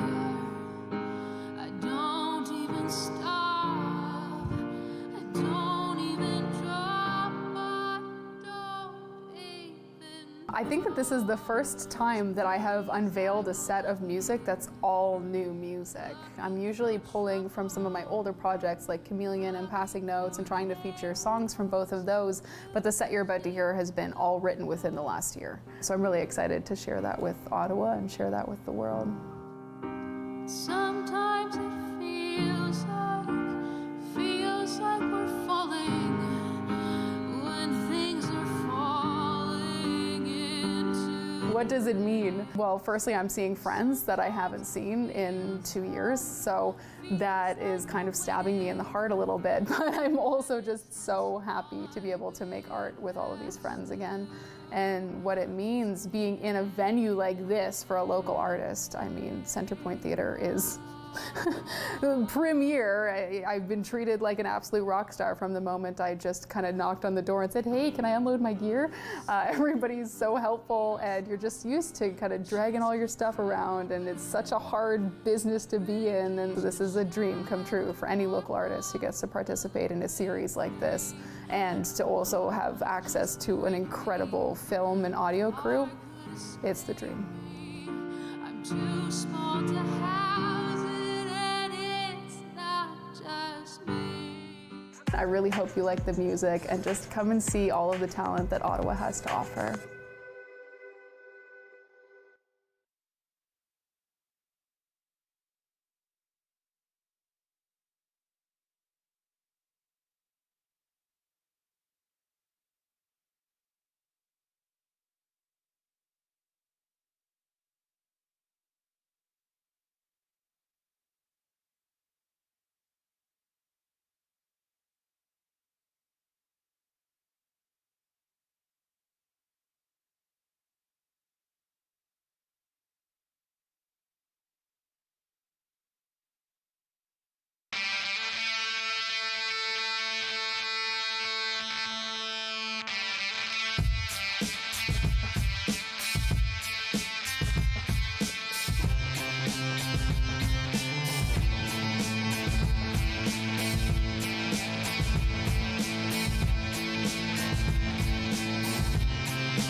This is City News, now on 101.1 FM and 1310 AM. It's Thursday, April 28th. Good morning. I'm Andrew Boyle. Right now in Ottawa and in Smiths Falls, 3 degrees. Here's what's making news this hour. A little more detail this morning from the city on the planned Rolling Thunder rally this weekend. As you heard live on City News, over 500 motorcycles expected to arrive tomorrow. Main protest is going to be on Saturday and Sunday. That includes people on foot fighting for veterans' rights at the War Memorial. Also, a convoy of bikes scheduled to drive through the east end of the downtown. Now, Interim Chief Steve Bell says the start point is on Coventry Road. Then it will move to Vanier Parkway, Montreal Road, Rideau, Elgin, Laurier, Nicholas, then leave by the 417. Interim Chief Bell says this will be a drive-through, no parking, no stopping. Bell says safety is still the Ottawa Police Service primary concern. Holocaust Remembrance Day being marked until sundown today. This morning, in about a half an hour from now, a commemoration at the National Holocaust Monument. Prime Minister Trudeau will be among those speaking as part of that ceremony, remembering victims of the Holocaust. April 28th is also the National Day of Mourning for anyone who has experienced a workplace-related tragedy. A ceremony will be held at Vincent Massey Park at 12:30 this afternoon, marking this somber occasion. Of the estimated 1,000 people who will die on the job across Canada this year, 6 people who died at Eastway tank explosion. That happened back in January. City News Time, 10:32. I'm Andrew Boyle. For News Anytime, follow up online at ottawa.citynews.ca. Talk back. Hello. On the Rob Snow Show.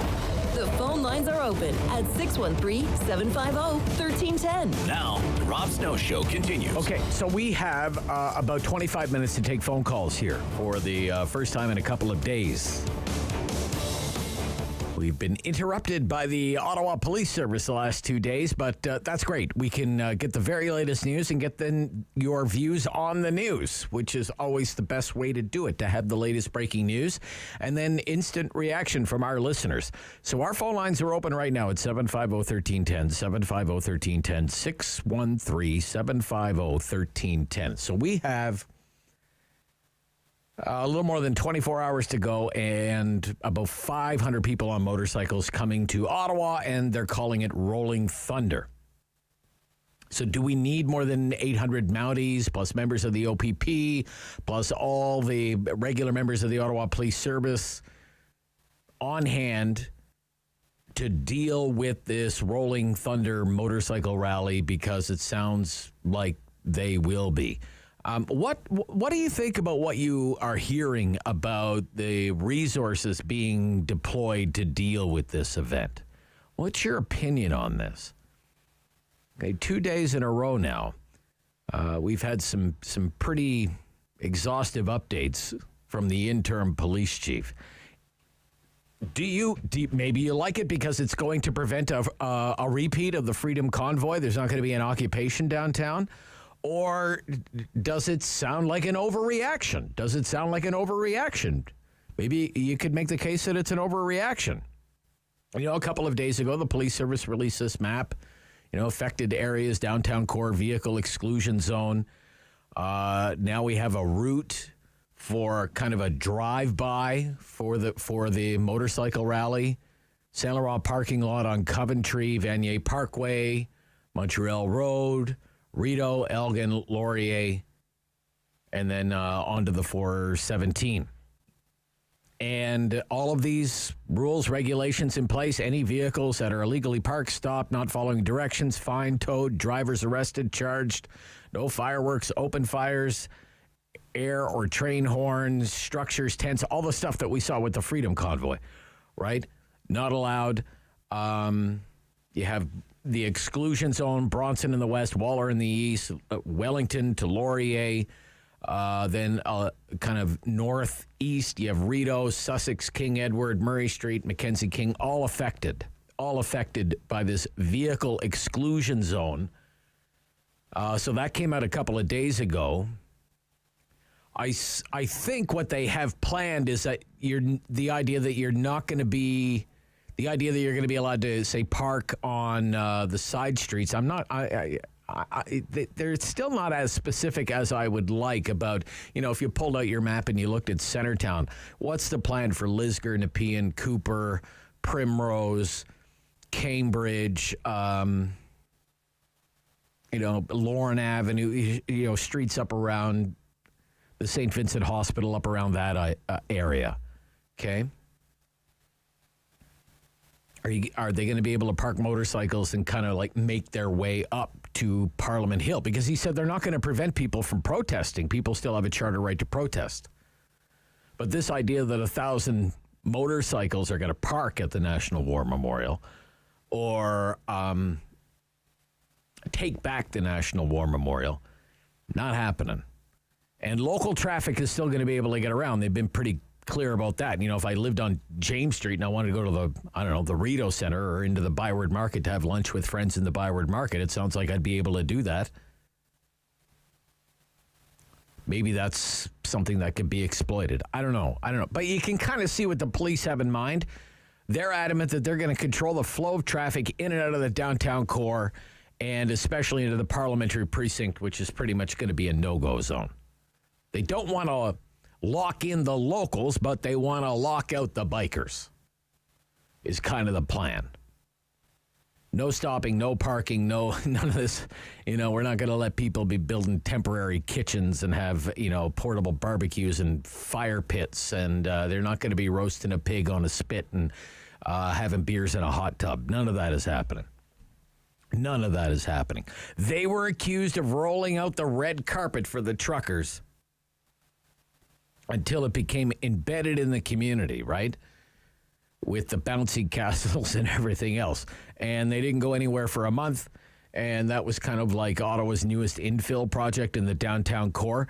This time around, it's pretty clear, and it was pretty clear this morning as well. They're not going to be putting up with anything that even has the scent of Freedom Convoy. 750-1310, 750-1310, 613-750-1310. Time for some calls. Justin in Ottawa, you're on City News. Justin.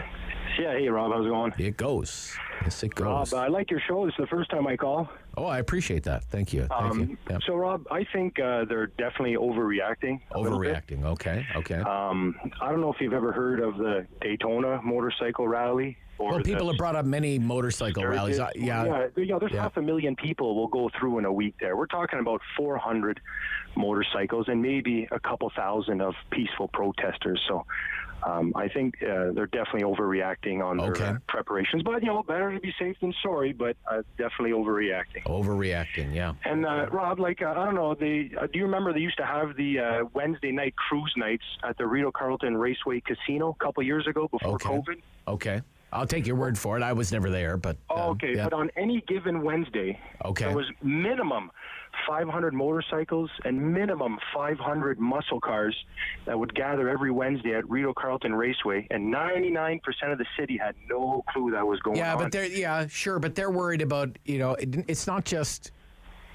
the unsavory element that is claims to be organizing this event, or that the keynote speaker is this guy Chris Sky, who's an absolute wingnut lunatic. Yeah, there's kind of there's the unsavory side of this. Plus, they're worried about all the other stuff that may come along with it. The pickup trucks with the the F Trudeau signs and the upside down flags and that kind of stuff. Well, I just want to let you know I own a motorcycle, but I don't have it out yet. It's still sleeping from a long winter. Okay. I do plan on going downtown on foot. But I'm going to have my Ukraine flags, and my sign is going to say, "Thank you, all freedom fighters," whether that be the military, the veterans, Ukrainian freedom fighters. So I do intend to go peacefully. Right. I'm going to enjoy Poutine Fest. Isn't it Poutine Fest this weekend? Yeah, it's Poutine Fest at City Hall, yeah. Yeah, so I'm going to have my Ukraine flags, wave at some bikers, give a few thumbs ups, enjoy a poutine, and go home. And I think it's going to be over in a flash, and it'll all be peacefully, and we'll realize it was a bit of an overreaction. Yeah, and they don't want to party all night on Parliament Hill, right? So no. Yeah. Okay, thank you, Justin. So come on down, Rob. Grab a poutine and wave a freedom flag of Ukraine. I don't know. I'm just wondering if I'll end up working on Saturday. That's Slava what I'm. Ukraina! Slava Ukraina! All right, Justin. Thank you. Let's take some more calls. 750-13. We're abbreviated talkback hour today, and tomorrow's the Friday free-for-all, so hopefully we'll get a full hour in tomorrow. Ian, Brockville. Ian. Here we go again, Ian. Here we go again. I've tried to call for the past 2 days, but I couldn't get rid of the vulgar tone in my mouth, so I decided to wait till today. How do we do this short and sweet? I don't understand why there's the side things here. There's the ones that are on the biker side. There's the ones that are on the Ukraine side. There's the ones that are on the... I need you're breaking up there. Speak right into the phone or sit still or whatever you're doing. Can you hear me better now? Yes, that sounds better, yeah. There we go. Okay, I wish we'd stop with these individuals from taking sides, because if you ask me, and I haven't been alive long enough to know much, but it seems like irregardless of what we discuss, whether it's nurses or COVID or bikers or truckers or the government or people living downtown, there seems to be about 20% of the equation missing on both sides. Like you just stated, wingnut with the biker convoy. Wingnuts we saw on the 20% of the trucker convoy that nobody talks about, the people who are defecating, this, that, and the other thing. Keeping that short. Okay, I can't hear what you're saying, Ian. You're going to have to call in on a better line. 750-13. If I could only hear every third word, it's no good. Doesn't do anybody any good. In Richmond, Rob, you're on City News. Rob. Good morning, Rob. Yeah, How are I'm you? good. Rob, now what do you think of all the police resources that are being thrown at this this motorcycle rally here? I think it's insanity. Insanity, okay. All right. Why do you say that, sir? Well, first of all, they've already said, the police have done their job, saying if you want to protest, you are free to go to the War Memorial on foot. Yeah. Enforce that. You're free to go to Parliament Hill on foot. Yeah. Like the March for Life, like any other protest there is. They're free to do that. They've stopped them from riding their bikes, and which is perfect, a perfect police response. Well, they're going to have a route, right? They're going to be have a route, right? Yeah. Awesome. Okay. No problem. We cannot allow the police and the city council to dictate to people how they're going to protest peacefully on foot. As long as they do that, then I don't see why everybody's got their knickers in a knot. I mean, I know where the property is in Richmond. I'm not going to say where exactly.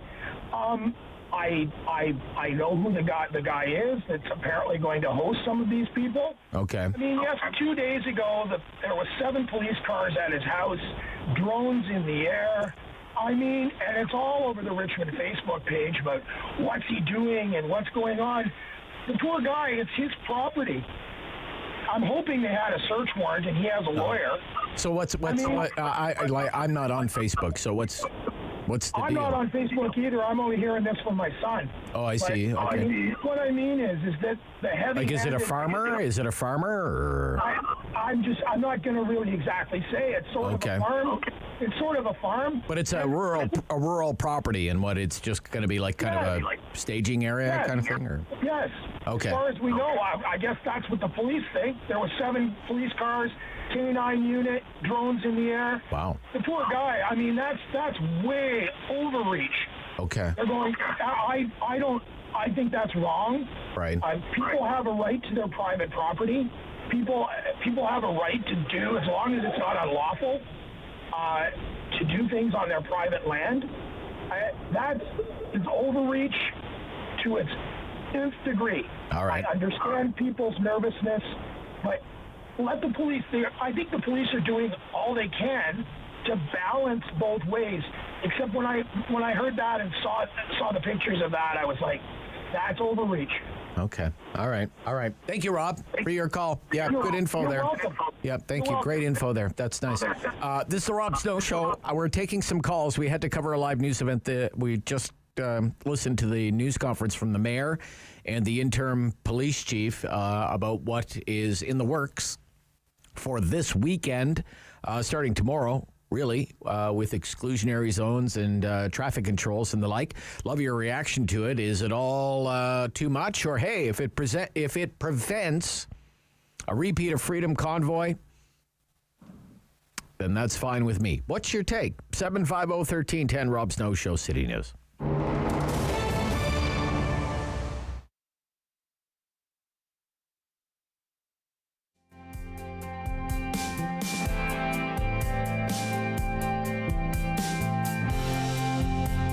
Welcome to the Ottawa Civic Centre as we get set for what could be an historical moment in 67's history. Musselman gets hammered by Bickle. Wrist shot deflected, scores! Brian Bickle makes it 1-0 Ottawa. Brian Bickle, a future premier power forward in the league, the rookie. Watch what he does. Big hit, then goes to the net and tips this one home off the stick. Whitmarsh with no chance on the deflection. Up through center, Shepard with Foy racing for the front. Nice move by Foy. Beautiful. Scores! Second effort, Matt Foy, 2-0 Ottawa.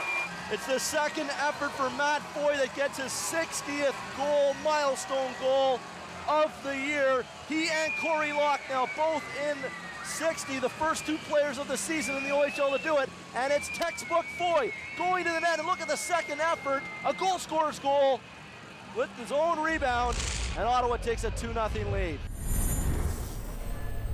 Bickle in on Poulin, and he runs into Poulin, runs him right over center, and Brunson McAllis couldn't find the handle. Loose puck, another save, and finally whistled down. There's a penalty shot. There's a penalty shot for the 67s. Watch what happens here.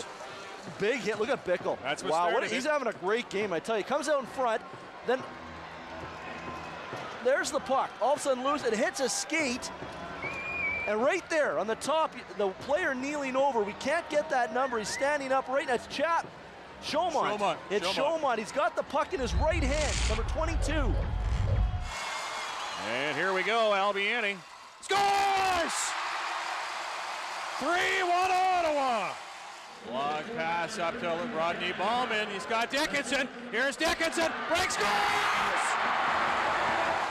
Lou Dickinson restores the 2-goal lead. How fitting could it be that the Ottawa native, Lou Dickinson, could very well seal the victory for Brian Kilrea's 1,000th, the ninth pass from Rodney Bauman, and the overage Dickinson makes no mistake. going underneath the blocker above the goal pad. Ladies and gentlemen, you have just witnessed history. Ryan Carey wins 1,000.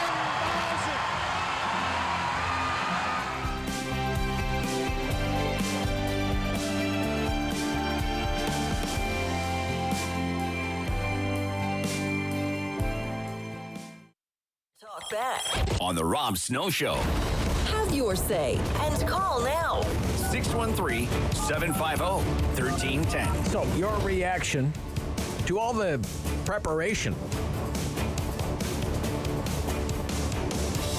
for the motorcycle rally, Rolling Thunder. Another update this morning from the mayor and the interim Ottawa Police Chief, Steve Bell.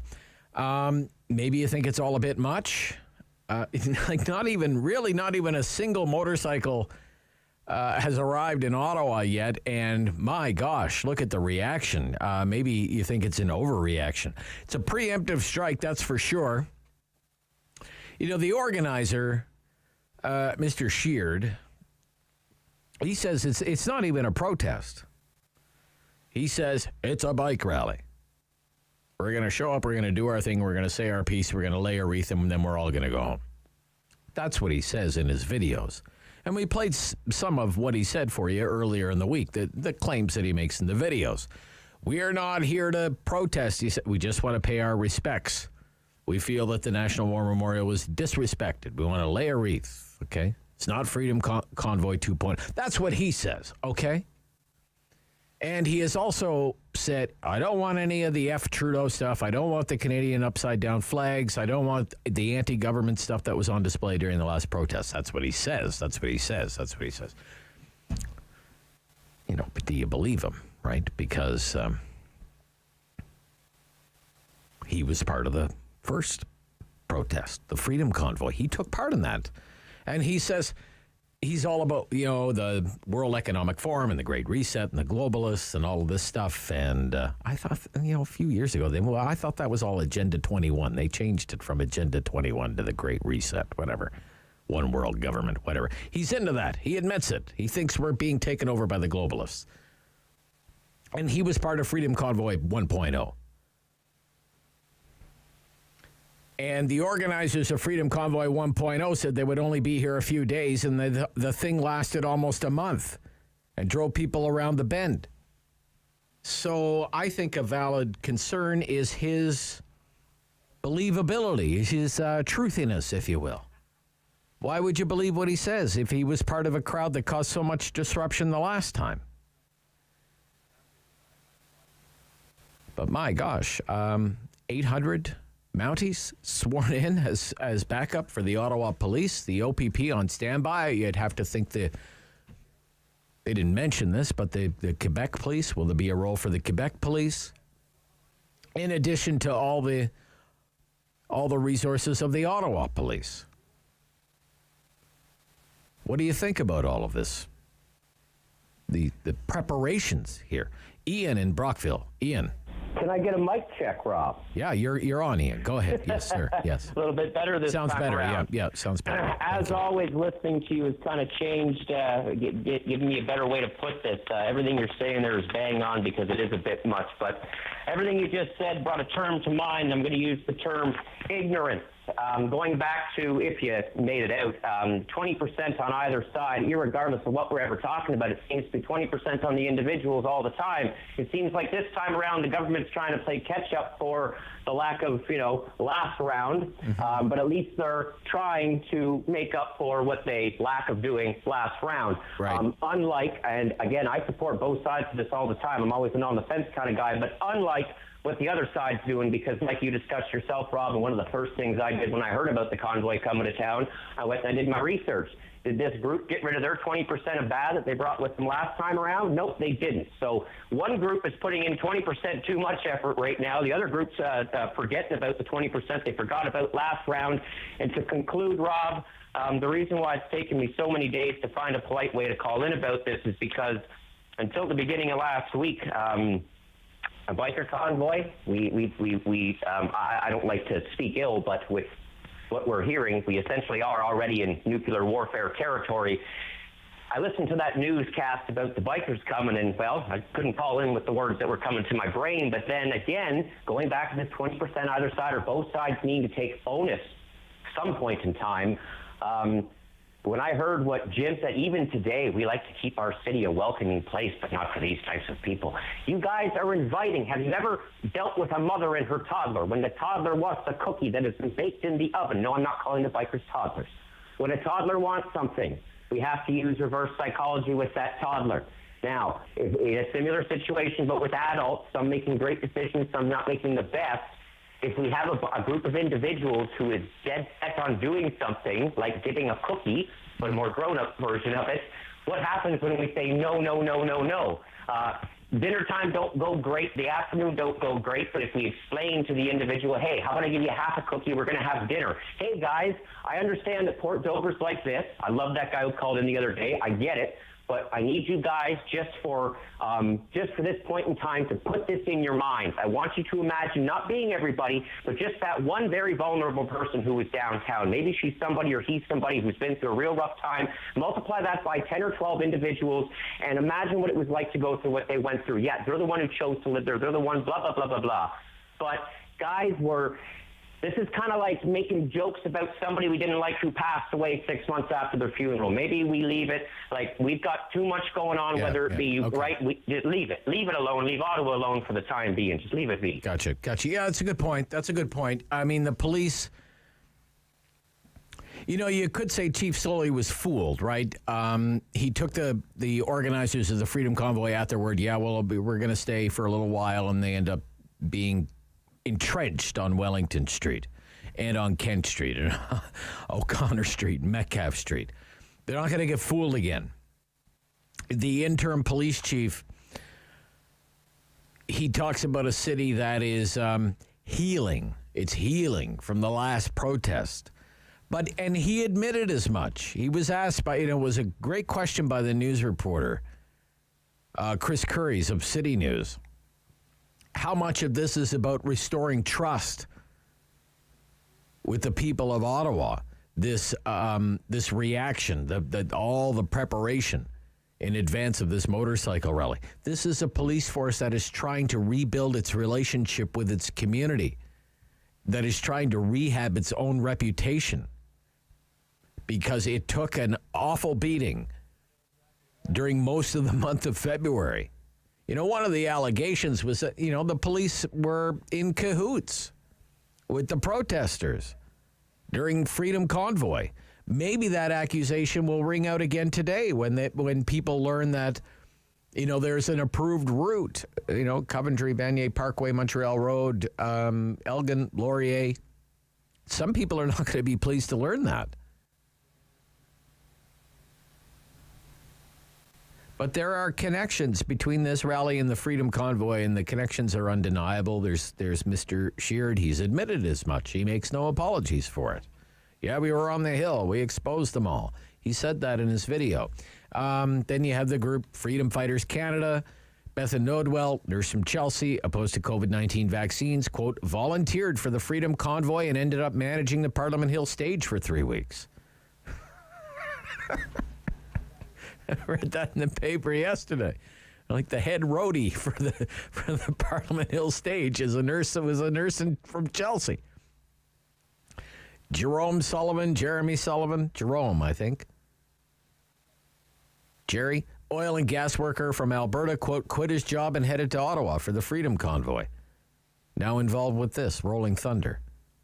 So, I mean, if you didn't like the Freedom Convoy, or you supported what it was doing originally, but then you soured on it because they overstayed their welcome and some of them weren't very nice people and weren't very neighborly, then it's not a stretch that you're not going to be too thrilled that some of them want to come back. Participants, organizers of the Rolling Thunder motorcycle rally.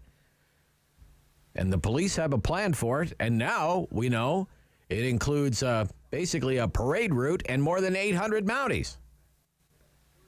But we can pick up on this tomorrow during the Talkback Hour. We've been interrupted the last couple of days, and it kind of throws us off our cadence. Friday free-for-all, Talkback Hour tomorrow. We'll return to Ontario politics and the budget, which is another big story, right after the news. This is City News.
news in Ottawa and the Valley.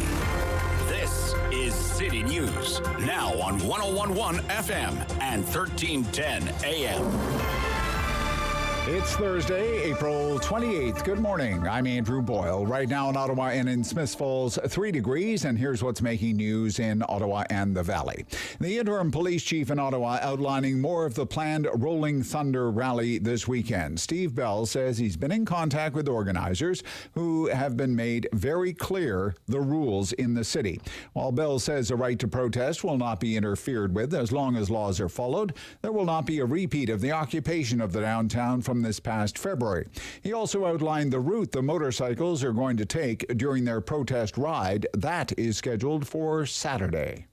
At about 10:45 a.m., they plan to leave the Coventry Road area, riding north along the Vanier Parkway, turning onto Montreal Road, and merging onto Rideau Street. At Rideau Street, they will turn south onto Waller Street and then head onto the Mackenzie King Bridge. After crossing the bridge, they will turn south on Elgin Street and then east on Laurier Avenue West. Finally, they will turn onto Nicholas Street and merge onto Highway 417. Now, part of the protest is for veterans' rights, and a demonstration is planned for the War Memorial and also on Parliament Hill. Now, police say the area is no vehicles on Wellington and no stopping or parking on Elgin. Anyone not following those rules will be ticketed and possibly towed, but they do have a right to gather there on foot. Bell says he has been told the bikers are going to be leaving the city on Sunday. As for the number of people attending, Bell says they do not have an accurate figure. Organizers have told police there are over 500 motorcycles, but no clear indication how many individuals. While the bikers are staging at the West End at the Saint Laurent Shopping Centre parking lot, Bell can't say if an encampment will be set up there. He says that's private property. If there is a complaint about trespassing, then police will act. City News Time, 11:02, and now your forecast with meteorologist Jill Taylor. For Ottawa, the Valley, Smiths Falls, today plenty of sunshine and not as chilly as it was yesterday. We still have that brisk northwest wind, though. The high 10 degrees. Tonight, mainly clear and cool, will drop to -1, and tomorrow, sunshine up to 13. For today, the high 10. And right now it's 3 degrees in Ottawa and in Smiths Falls. City News Time, 11:02. Well, happening now, Holocaust Remembrance Day being marked until sundown today, and right now a commemoration is going on at the National Holocaust Monument. Prime Minister Trudeau addressing a part of the ceremony to remember victims of the Holocaust. The focus includes teaching youth about the 6 million Jews who were killed by the Nazis in World War II, including at the death camps. 100 students from local Jewish community will be taking part. Also today is the National Day of Mourning for anyone who's experienced a work-related tragedy. A ceremony being held at Vincent Massey Park, that's scheduled for 12:30 this afternoon. Sean McKenney with the Ottawa and District Labour Council says conversations with families are the toughest. I spoke to a few of the families just recently with the Eastway tank. And you're speaking with them, and you know that they're telling you that how much their life has changed. It's never going to be the same, and it's like you feel their pain, and you feel it because you know it's so unnecessary. 6 employees died at the Eastway tank explosion that happened in January. Nearly 1,000 workers die every year in Canada in jobs across the country. Many more are injured. Ukraine says Russia's offensive in the east has picked up momentum. Several towns coming under intense fire as Moscow's forces attempt to surround Ukrainian troops. United Nations Secretary General Antonio Guterres visited towns outside the capital of Kyiv today. Evidence of mass killings of civilians found after Russia's retreat from the area. Guterres calls the Russian invasion of Ukraine absurd. There is no way a war can be acceptable in the 21st century. Fighting gathered pace after Russia suddenly cut off natural gas to a couple of NATO nations yesterday. I'm Andrew Boyle for News Anytime. Follow up online at ottawa.citynews.ca. Firm. Fair. Fun. The Rob Snow Show returns on Rogers TV and City News, 101.1 FM and 1310 AM. Okay, let's turn our attention now to the Ontario budget. The budget comes out at 4 o'clock, the Ontario budget.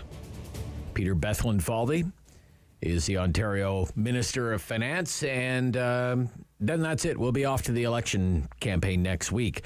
John Fraser is back with me. He is the Liberal MPP for Ottawa South. Good morning, John. Well, Rob, how are you? I'm good. How are you? I'm great. What are you expecting from the budget today, from the PCs? Pretty much what we've heard over the last couple of months. This one's been, I think, as they say, in the can for a while. And it's really more of a platform document than it is a budget, because we'll rise after the budget's read, and there'll be no debate on it. There'll be no response, not even an hour's worth of response. So it's really more about an election and the government's platform. So, okay. Well, that being said, what do you think about what we know about the budget/election platform? Well, look, I think the thing is that families, and I've said this before on your show, that families want a healthcare system that they can count on. They want to ensure that they have affordability. Their kids can afford to either rent or buy a house, that they can. I don't think you're going to see that in this budget. Okay. The government will talk a lot about healthcare, but the reality is about $5.6 billion, the money that the federal government sent. And let's remember, the federal government has sent us a lot of money here in Ontario, and actually provinces. Yeah, but I know, John, and I hate to interrupt you, but election campaigns past, and I've covered a few that you've been involved in now. I mean, you used to say, look, under our government, there's a crane over every hospital, right? In Ottawa. Well, we're getting a new hospital here, John. Well, here's a $2 billion brand new hospital with the new civic campus, right? So I'll just say that was $2 billion, or that was and also the Orleans Health Hub, John. Right? So here's the thing about building hospitals. So I'll give you an example. First of all, I won't repeat, there's been a crane at every hospital, but we built a lot of new hospitals over 15 years in Ottawa. But let's take the Royal Ottawa Hospital. So that was an idea that was of the previous Conservative government. Now, they wanted to build it through a P3, so a company owned it instead of the community. We still built that hospital. So what happens, but we changed how we did it. We changed who owned the hospital, who governed the hospital. So all that to say is that, it's over a period of time that you do the work that started before you, and sometimes that's another government. And so we offered a planning grant. We gave a planning grant.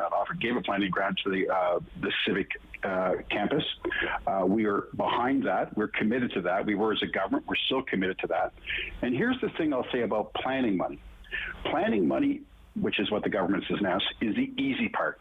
Okay. The hardest part is actually looking at where you're going to get that money when you go to spend $3 billion building a hospital. How is that going to go into your fiscal plan? And that's the hardest part. So, the announcements, although they're encouraging and they're good, it's not the hard work. The hard work is where are we going to find this $2.8 billion for the Ottawa Hospital, another $2.8 billion, so how are we going to get that money? And how fast is that going to flow? Will it get built in the kind of time frame that? So it's let me ask you this. I don't want to talk all day about the civic, but I do have a question about what do you think about this idea of a municipal, like a one-time municipal levy to help pay for that hospital? I'm sure you saw that. The hospital wants $150 million from the Ottawa property taxpayers for that. Well, I think the thing is the hospital is going to have to make their case. From my perspective, as an individual, I can support that because we used to actually, previous to 1999, we actually used to collect development charges to build healthcare in our community. Like that was part of property taxes until 1999, and then that was taken out. So, the civic hospital is, and any hospital, it's really about community building. And right now we actually apply development charges to them. We charge them development charges. So I think, the community will have to decide through their council. But from my own personal perspective, I want to make sure that civic campus I want a 21st century hospital here in Ottawa. Yeah. And if if there's a way for us to contribute collectively that we all can live with, I think that's a good thing. Okay, let's talk about some of the other affordability measures. The message from the government is going to be, we want to make your life more affordable, that the cost of living is a real squeeze right now. So in the media this morning, it was leaked last night, a tax cut for families earning $38,000 to $50,000 a year. What do you think about that as a measure? Well, that's definitely going to be welcome to those families. Is it going to address the affordability issues that all families have? Even those above 50,000, between 50 and 100,000, depends on where you live and how big your family is. As to the impact of the affordability issue, like for instance, the hydro. The government said, sure as I'm standing, or the premier said, sure as I'm standing here, your hydro rates are going to go down 12%. They didn't. They went up 4%. Right? And at the last election, the premier said, you're going to get a 20% income tax cut. Everybody is. Nobody did. So, I have to take the budget with a grain of salt. Okay. It isn't going to get passed. And then the other affordability measure, which is reducing the gas tax, which the government committed to in 2018, is only doing now after the election and only for 6 months. I think people need more relief than 6 months relief on that after an election. And where are you on the license plate renewal fees and the vehicle registration fees? I mean, this is real money in people's pockets, though. It's real one-time money in people's pockets, right? But it's money they're not giving to the government. They get to keep it for themselves. Here's the thing: if you don't own a car, it's not helping you. Okay. If you don't own a car, it's not helping you. So, are we applying it in a way that's helping the people who are having the greatest challenge with affordability? I think any reasonable person would say, no, I don't think so, because there's all these people who don't own a car, and they have some real affordability. They got to get around as well too, and so I think it's it's kind of a really blunt approach to addressing affordability issues, especially as far as people who are really hurting because of their income and the fact that maybe they don't own a car. Okay, so how do you think a Liberal budget would differ from the budget we're going to see today? Well, you will see that in the coming days. I think to describe it, the platform will be launched. We just made a commitment with regards to long-term care and home care. Right. I think you'll see commitments around public transit, around housing, that will address affordability, housing needs, that go to those things that people are counting on and need, and that have some lasting effect, not a 6 month drop in gas prices that gas companies will probably take advantage of. I know it's politically very popular right now because of the tragedy in long-term care here in Ontario. Not that Ontario was unique in mishandling long-term care, not by a long shot. It was terrible all across the country. It was bad all over the world, elder care. It got into the homes, it spread around the homes, and it was devastating. But what is it going to cost if the Liberal plan is to eventually end for-profit care? What's it going to cost to, I don't know, buy out the private companies to get them out of long-term care? Like, you must be talking billions and billions of dollars to do something. It's going to cost, It's going to cost money. But the question here is, can we not actually, can we ignore what we saw, which wasn't just the tragedy of long-term care that happened, families lost lives, but how unresponsive private homes were to the community. And we wouldn't build we wouldn't build a school this way. We wouldn't build a school for our kids this way. We wouldn't build a hospital the way that we build long-term care. So the question we have to ask ourselves, or childcare, is why are we doing this in care for the elderly? Because what happens is these companies are wealth generators. So equity, profit, and cost cutting are a priority that's included with the care for people. And what I believe firmly is that long-term care homes should belong to the community. They should be responsive to the community. Okay, but then there's another tranche to the plan, which includes the province taking over municipal-run homes. Like, for example, I pointed out with Randall this morning that right now we have 4 homes here in Ottawa that are owned by the municipality. Mm-hmm. Homes like the Peter Clark home and the Carlton Lodge. Why does the province need to take over those from the municipality? Well, I think that we can. I think that we can. What we're saying is we can take responsibility for that. Okay. I think that we have to. That we have to. In all these communities, we obviously have to work with municipal governments, with organizations who want to build not just long-term care, but housing, supportive housing for seniors. Yeah. It's just right now, for instance, any of the bed licenses that you have seen that have been given to not-for-profits that the government's done over the last 4 years, they will never be able to build those beds because construction costs have risen, I should say. Yeah. Okay. And they don't have the access to capital that these big corporations do because they're small, not for like St. Pat's Home in the Pearly, so they're actually not going to happen. The government's saying they're going to happen, but I just know from experience and where construction costs are that they've got 20 to 30% less. They need another 20 to 30% more, I should say, to actually be able to build these beds that they're talking about.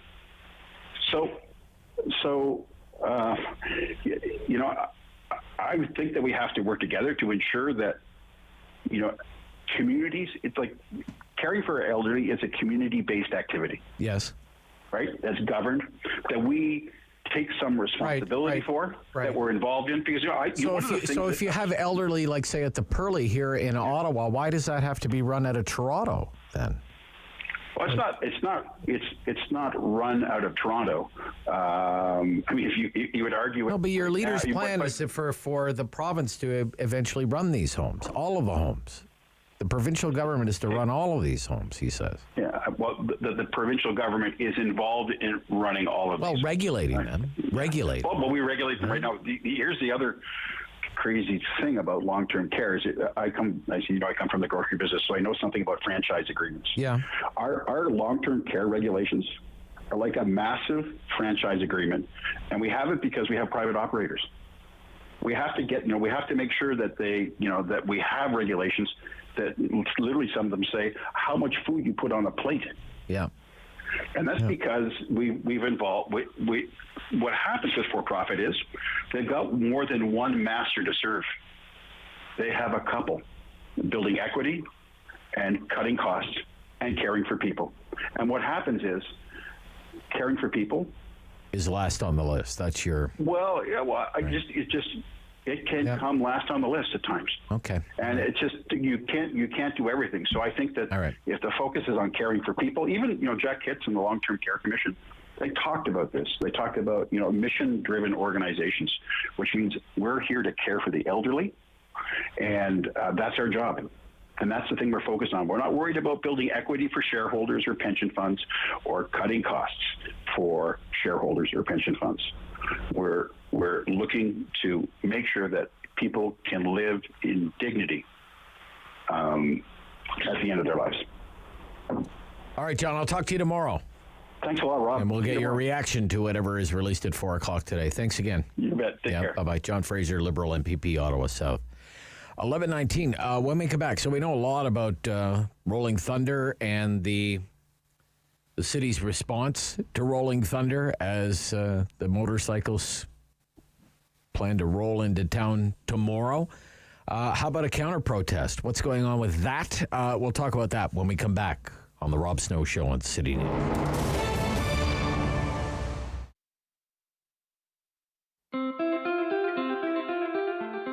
Riding requires attention and focus. No distractions, no moment of unawareness, because one brief moment can cost a lifetime of other moments.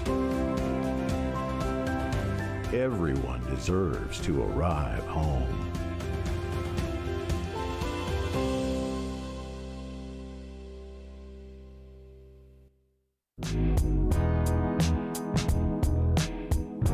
The Maritime maritime provinces are home to some of the oldest settlements in Canadian history. But did you know that one of the first was actually started by Black settlers? Take a minute to learn about the rise and untimely fall of Africville. Black people have lived in Nova Scotia since before the founding of Halifax in 1749, but it wasn't until after the American Revolution in the late 1700s and early 1800s that large groups of Black settlers began to arrive in the province, many of whom were former slaves promised freedom and land in Nova Scotia. What they encountered when they arrived, however, was racist treatment by their white neighbors and government officials. This pushed many Black people to build homes on the outskirts of town instead. But despite the area receiving little support from government officials and lacking necessities like functioning sewage systems, access to clean water, and proper garbage disposals, the tight-knit community persevered, and so Africville was born. For more than 150 years, the small community grew, expanding from just a few homes to a population of over 400 people. Everything changed, however, in 1964 when plans for a new bridge and the idea of urban renewal prompted the municipality to set its sights on Africville's land. Instead of investing in the community, officials approved a relocation program that promised free job training and employment assistance to help residents through relocation. But the reality wasn't so kind. Residents had their belongings moved in city dump trucks, and homes were demolished immediately after their owners left. Of the 400-plus people living in Africville, only 14 residents held clear legal titles to their land, so the rest were only given $500 with the promise of more social aid in the future. Not much else was actually done to support Africville and its residents until 2001, when a United Nations report called for reparations to be paid to the community. In 2010, Halifax Mayor Peter Kelly apologized for the atrocities against Africville as part of a $4.5 million compensation deal. In 2021, Councillor Lindell Smith put forward a 7-part motion to plan for the future of Africville alongside local organizations and the descendants of former residents. Today, there's a public park and museum where Africville once stood to teach visitors about the history of the land and its community. If you've never heard of Africville, you're not alone. The tragic story of this small Black community in Nova Scotia is not as well known as it should be.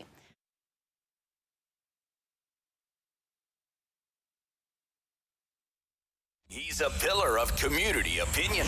The Rob Snow Show returns on Rogers TV and City News. 101.1 FM and 1310 AM. So again, we have more information released by the interim Ottawa Police Chief, Steve Bell, and Ottawa Mayor Jim Watson. Preparations for the Rolling Thunder motorcycle rally that is going to roll into town on Friday. There are also plans for a counter-protest.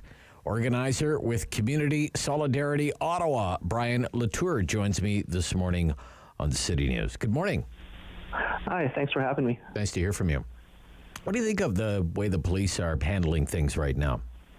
Seems a lot of effort is going into preventing another occupation. What do you think about it? Yeah, we are very concerned. The Ottawa police lost a lot of trust from residents last time.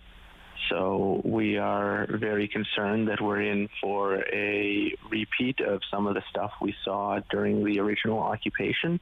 And that's why we are trying to organize the community to help keep each other safe. Okay.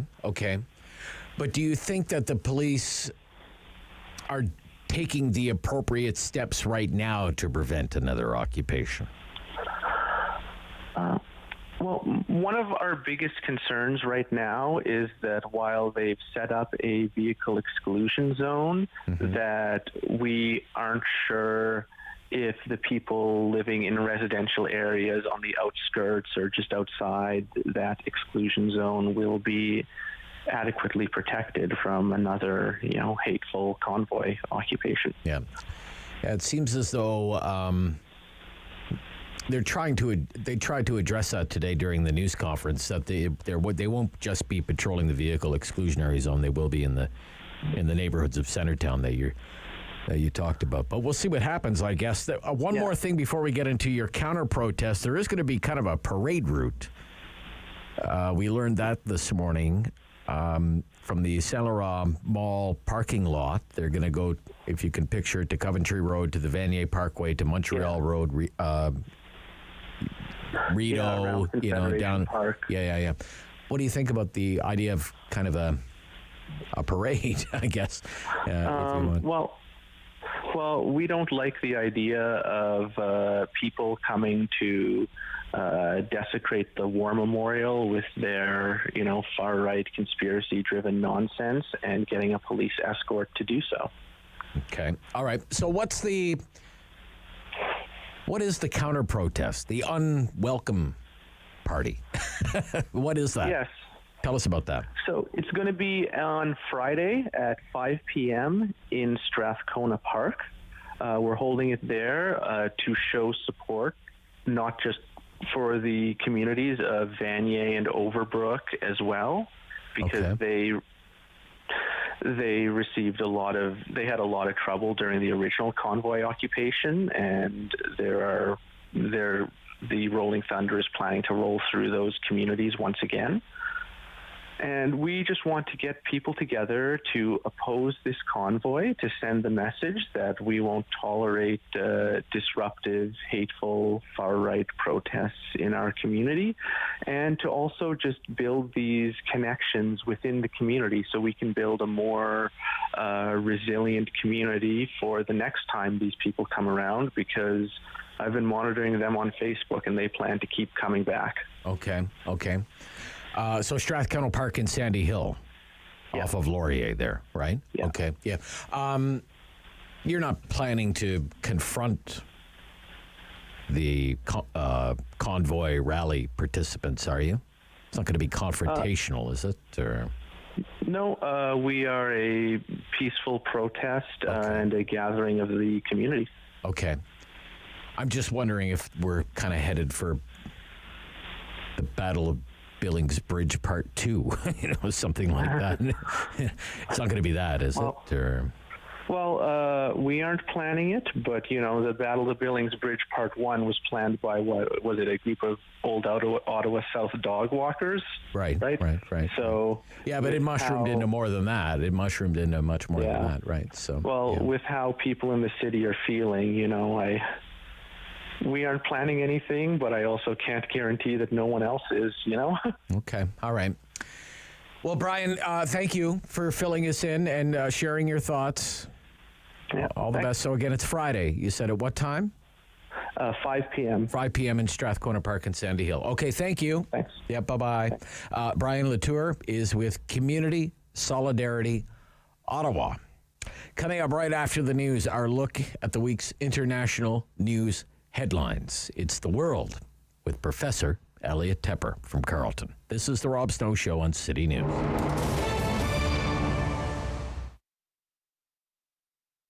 Being a crossing guard works great as part of my schedule as a high school student because I still have time to do my tests and assignment while earning a little bit of cash on the side. Working as a crossing guard fits into my current lifestyle because it gives me a lot of time during the day to pursue hobbies that I'm very interested in. A friend of mine introduced me to this job. I didn't know it was actually a paid job. I always start my day. It's a very little, I guess, few months baby, and she always comes with her dad on her pram, and the smile she has, like, oh my God. Well, I think the OSC is a very good employer. They show quite clearly that they care about you. They're very polite. They really make you feel like you're part of a family. It's fun. I really enjoy it. Gets us out of the house, too. Yeah.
local news in Ottawa and the Valley.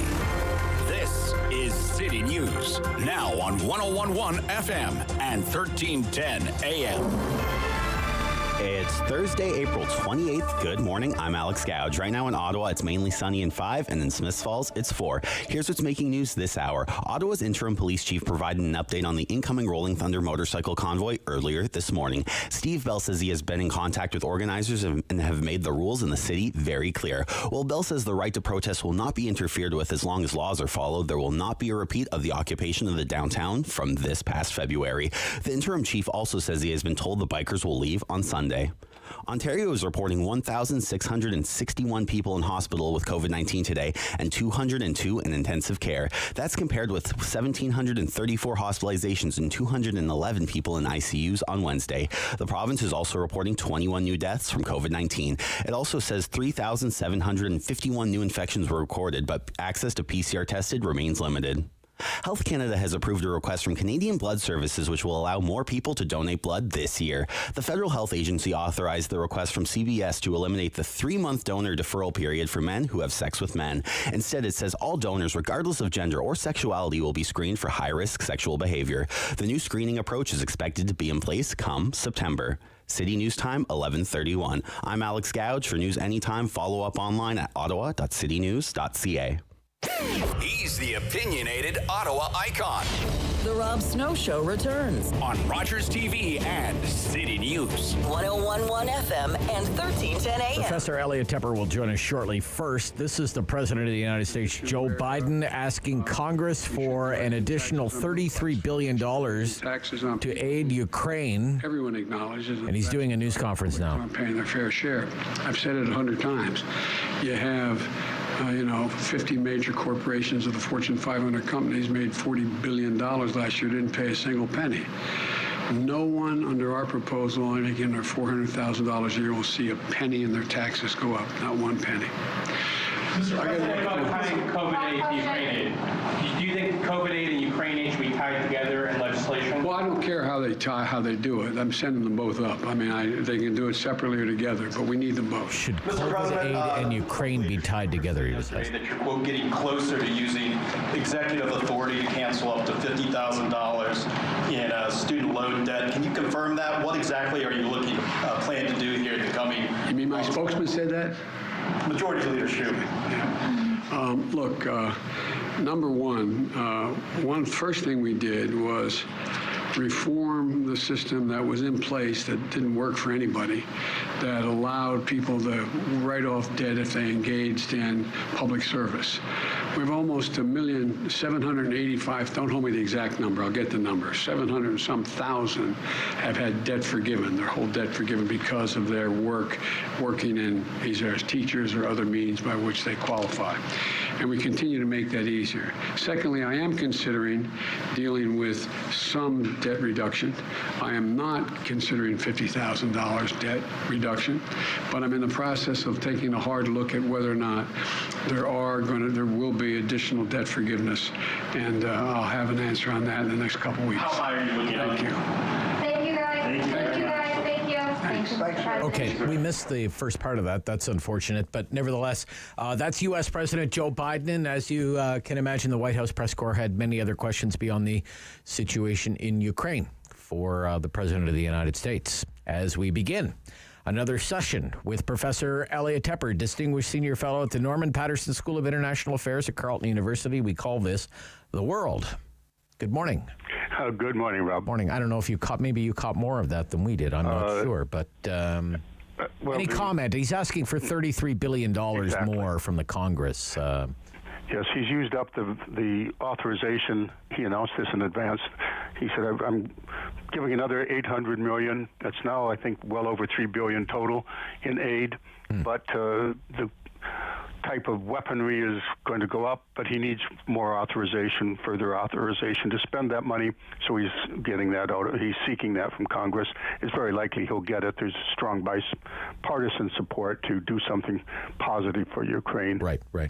Because it's the House that has the so-called power of the purse and spending authority, right? So, yeah, okay. And then the questions will come, well, are you going to tie it to this, and are you going to tie it to this, and will it maybe become some kind of omnibus spending bill by the end of it, right? So who knows? Right. Well, then you get into domestic U.S. politics, okay. a subject we can do sometimes. Ukraine and Russia remains the single biggest international news story, and a major development this week with Putin using energy as a weapon, something we have been watching closely since the very earliest days of this. Cutting gas supplies, natural gas supplies to Poland and Bulgaria yesterday, and making good on a threat to halt gas flows to countries that refuse to pay for natural gas in rubles. The European Commission president has called this an instrument of blackmail. So what are the alternatives for these countries, and what are the chances that this could escalate, and perhaps Putin could do the same to other European countries, because these two are hardly the only ones that are recipients of energy supplies from Russia. Yes. Well, Russia is creating a new Europe. You and I have been discussing various aspects of what we see in front of us in that framing. The energy component of this creation of the new Europe is that Europe has discovered its over-reliance on Russia for energy supplies and is taking steps to get off that treadmill and to break that dependency. They can't do it immediately. So what we're seeing right now in terms of the story about energy as a weapon is just a logical next step in that process, where Europe has said, we're getting off your stuff, but meanwhile we need to buy it. And then Mr. Putin said, well, we're under such severe sanctions, the ruble is under threat, I have to support the ruble, so from now on you have to pay in rubles. And Europe then is now actually giving a mixed response to that. Part of Europe is saying, we will find a way to help. It's Poland and Bulgaria that are immediately sanctioned by Russia. So Poland has said, we've been stockpiling and planning ahead on this, so we're okay on gas, besides which it's getting warmer out. Bulgaria is going to suffer, and the EU has said, we will find a way to help Bulgaria. I think Greece is going to chip in and help on that. But meanwhile, the EU itself has left a loophole, saying, well, if we have to pay in rubles, what we'll do is, we have contracts. So what Poland and Bulgaria said is, our contracts are not to be paid in rubles. We will pay our bill, but we're going to pay in euros or dollars. But Europe has said, well, maybe we can use that workaround that Russia offered. They have a bank we have deliberately not sanctioned. Gazprom, the oil energy company, has their own bank. Oh, okay. So you just put your stuff in there. We'll translate your hard currency into that. We'll translate into rubles and consider this, paid. So there's a dance going on there over energy. The bigger long-term implication is that Russia is going to lose that market, no matter what. Longer term, you mean longer? But it's going to take time. Yeah. So what do you do meanwhile? And that's the kind of response, the mixture of policies we're seeing in front of us. Right. Yeah, if it was oil, it might be one thing. Oil is a much easier fuel to transport. With natural gas, it's much more complicated from an engineering point of view, from what I've been told. The need for terminals and whatnot is major infrastructure upgrades are needed. It will take years, right? So, well, and there's alternatives. Will Germany decide maybe we'll keep coal after all? Maybe we will not close down all of our nuclear plants? Yeah. There's a big pressure on now to keep both coal and nuclear plants as a source of energy. So the bottom line is Europe is going to change as a result of this, and we all have to get off fossil fuels in order to not get in this situation down the road. Okay.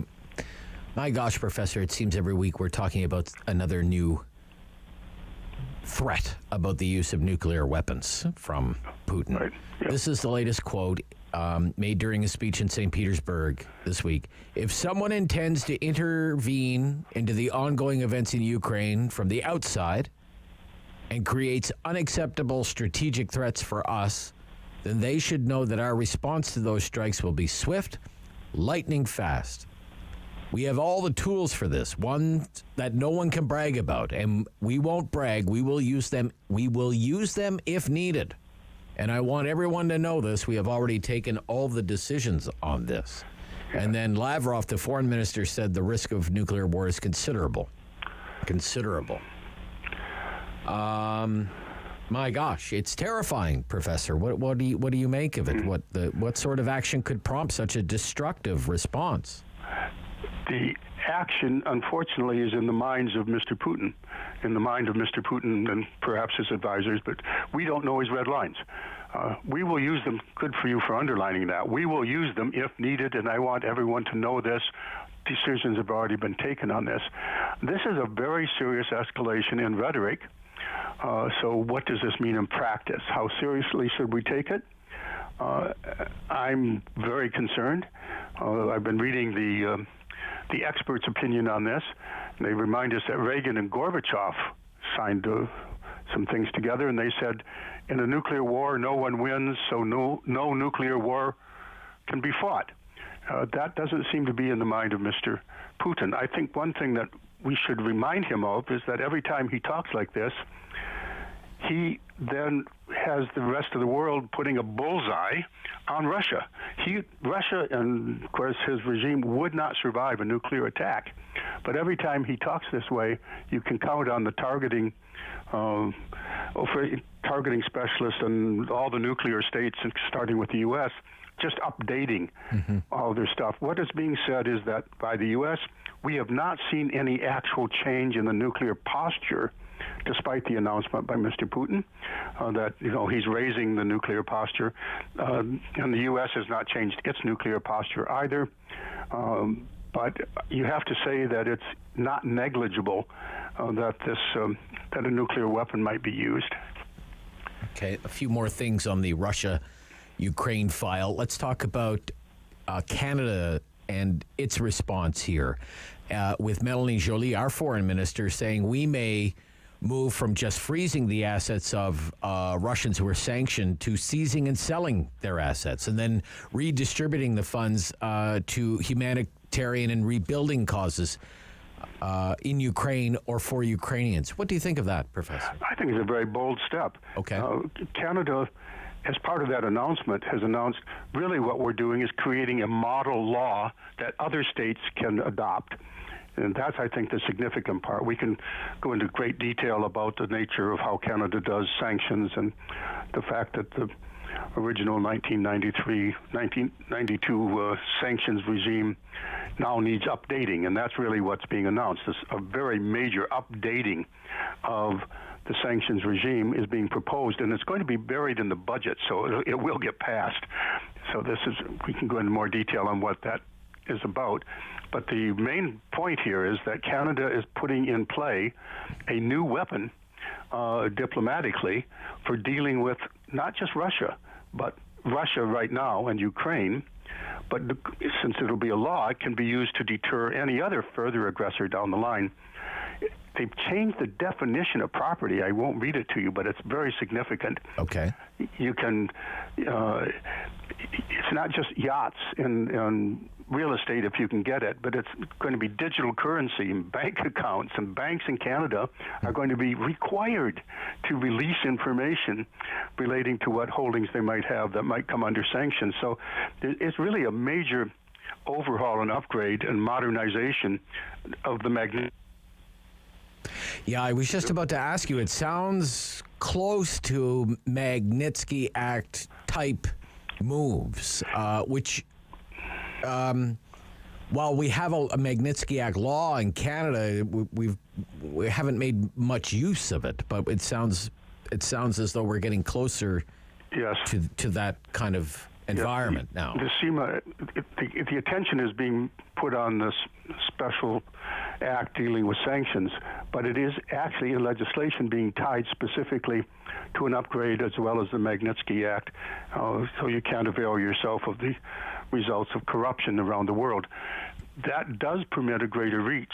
The important part of this, in addition, is that, as I said, it's being announced as a model, and our finance minister has already taken it to the G7, saying we're really good at multilateralism. If we can make this a multilateral new tool, then this will become. There's a bill in the Senate. I've got a lot of material on this, on which apparently the government's resting, but it's much broader, so that humanitarian relief can be given out of the assets which are seized and sold under, by the way, only a judge's supervision. And then beyond that, it can go for the reconstruction of, in this case, Ukraine. It can also go to general peace and stability building. So it's a broad measure which, if the G7 and other states could join in, would make a difference in international relations right now in making Russia a pariah state, but going forward being perhaps a deterrent to other would-be aggressors. Okay. So in Crimea many years ago, you had the little green men. Yeah. In Donbass, you've had fighting there before the invasion, the full-fledged invasion of Ukraine. There had been fighting there for, I believe, 9 years, right, in that eastern region of Ukraine. 2014. Transnistria. Yeah. 1,500 troops there, Russian troops there already. This is not in Ukraine, it's in Moldova. Right. Is this war going to spread, or has it spread? What's your opinion here? Well, de facto it has spread in that the West is now the West and NATO allies are pouring effective weaponry into Ukraine, which is being used to battle Russia. So in that sense, it's already spread. But okay. Russia has not physically attacked any of the NATO countries. Moldova is not a NATO country. It's not a member of NATO. Right. It has a 1,300K border with Russia. We're getting into the very tangled Soviet and post-Soviet geography, where slices of countries were mixed and matched and put together.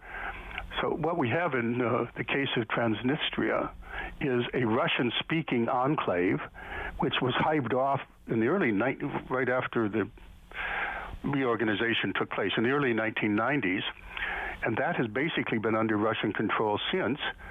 Now it's possibly becoming very strategic as part of the ongoing conflict, because Russia is saying, well, all Russian speakers need to be protected. That's why they went into Ukraine, among other excuses they're using, and that's certainly why they went into the Donbass region and also down into Crimea. They can now spread their military across that whole border, so linking up physically, geographically, Transnistria, and that in turn would allow, among other things, a greater threat to Odessa. Odessa is a major port for Ukraine. Mariupol is another, and it's pretty well gone.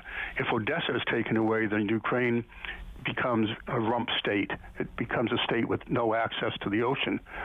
Access can be increased if Transnistria becomes part of this conflict. Okay. When we come back, I'm hoping you can give us an update and your insight into what's been going on in Myanmar. Okay. Very interesting developments there. This is the Rob Snow Show. We're talking about the world and international headlines with Professor Elliot Tepper from Carleton University. And this is City News.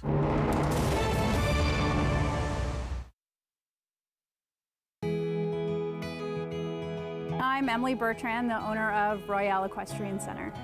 This is Diamond. She's a 10-year-old thoroughbred. She used to be a racehorse and then made the transition to a riding horse. She loves jumping, and she's used for our more advanced students. So we started the farm 14 years ago with my mom and brother. My brother was actually driving by one day and saw the sign, and we applied. There were 60 applicants, and we got it. When we first started, there was not very much here, so our property's about 25 acres, and there was just this 100-year-old barn. And from there, we built onto it. We fixed up one stall at a time, one paddock at a time. We added one horse at a time, and slowly it built into what it is today.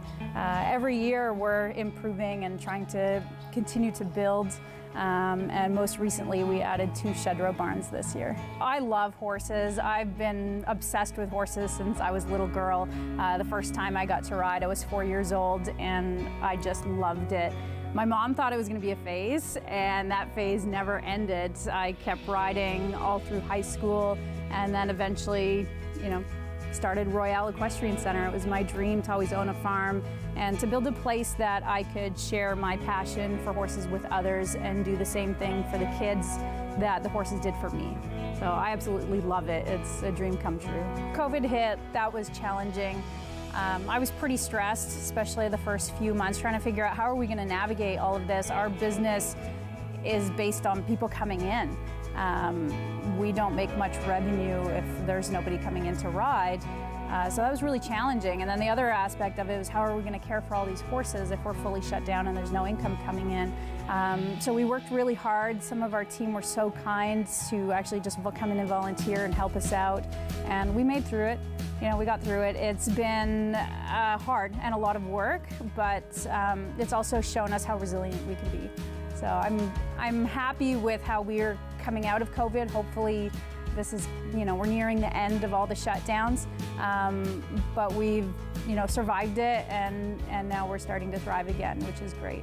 So we have a great team. We have about 14 coaches, and then we have all our regular barn staff. We have our maintenance manager and crew, and if it weren't for them, we wouldn't be able to do this. It takes a huge amount of people, and then we also have a volunteer program. The volunteer program, it helps with us, especially with our beginner program, so they help with tacking up the horses and caring for the horses when we're really busy, and then they also get to gain some work experience. We take co-op students on. We're quite a busy and vibrant place, and it takes a lot of people to make it work, even through to behind the scenes from our accountants, my family, who are always stepping in to help out. It takes a small village. Strong voice. Strong opinions. The Rob Snow Show returns on Rogers TV and City News. 101.1 FM and 1310 AM. We're back with Professor Elliot Tepper, Distinguished Senior Fellow at the Norman Patterson School of International Affairs at Carleton University. Aung San Suu Kyi of Myanmar. I'm not sure how to feel here. She was an honorary Canadian citizen, but was stripped of that by the Canadian Parliament back in 2018, accused of being complicit in genocide against the Muslim Rohingya minority in Myanmar. Under house arrest since February of last year, when a military coup ousted her government. And she has been now found guilty of corruption, but through a process that most human rights organizations say is just complete kangaroo court. What is your assessment of her treatment since this coup? She was originally arrested for having walkie-talkies in her closet. So let's back up a bit. Sure. Who is this person? Yeah. She is the daughter of one of the founding fathers, one of the great heroes of Burma at that point, as it was called. So she was the revered daughter of the revered founding father. She was living abroad with her husband in Oxford and happened to be visiting back home during a student uprising against a well-entrenched military junta. The military had been in power almost nonstop since the country gained independence. So she became basically the tribune of democracy. She is the hope for democracy in Burma, in Myanmar. The military put down, with great brutality, student uprisings. She was under house arrest for a long time. But 3 times now, when elections were held, her party, which stands for democracy and against the junta, has won overwhelmingly, right? Massively, okay. Even in a constitution written by the military to prevent that from happening. So the situation now is that the military found themselves being marginalized. The democratic space was being expanded, and they thought at their expense, so they once again made a coup, and they put her under house arrest. So she's been under house arrest for many, many years. In terms of the situation now is that all of the various charges are meant to put her away out of the public view, out of being an active political actor for up to 163 years, if you go by all of the charges. So they want to get rid of her. But they don't want to kill her either because she's a revered figure. She could be a martyr. Making her a martyr would perhaps lead to an even bloodier uprising, and of course, go down in history. So they don't want to kill her, but on the other hand, they want her out of the way. The Rohingya question is an interesting one and a sad one because the military, during her tenure, when she was part of the political process, undoubtedly was committing genocide. They were trying to eliminate this Muslim minority. She was not in position to stop them. The notion that she controlled the military, that was never the case. However, she was considered complicit because she didn't control the military, she didn't speak out, and she did go to Europe and apparently made a speech which led Canada to stripping her of her citizenship because she didn't forthrightly condemn the military and defend the Rohingya. And that's our current state of play. My view on all this is I'm very, very sad that she has fallen in esteem for good reasons. But if you care about democratic space, you have to worry about her fate and her future and those who are surrounding her. Okay. Thank you very much for the insight and the context to that very complicated story, Professor. That's why we love having you on every week. Thank you so much for that. Oh, you're very welcome. And, normally I'd give an hour lecture on this. Yeah. No, thank you. All the dates. Yeah. No, it's wonderful that you could wrap that up like that. And that wraps up our conversation for this week, and we'll speak next week. I look forward to it. Looking forward to it. And I know our listeners too. We'll have to see what a week brings. Yeah. Thank you, Professor. Professor Elliot Tepper, Distinguished Senior Fellow at the Norman Patterson School of International Affairs at Carleton. Sam is away for the rest of this week and next week. Sam LaPrade is in Vegas.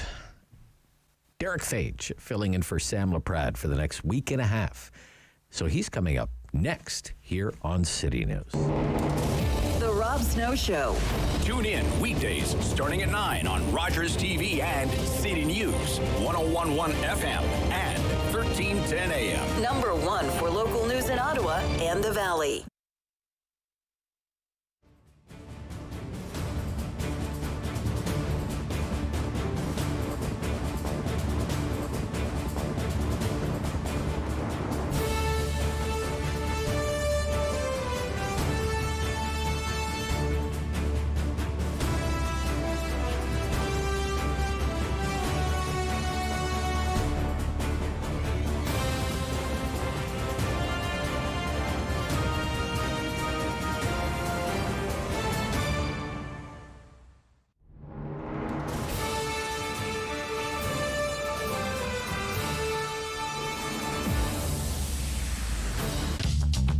This program is brought to you by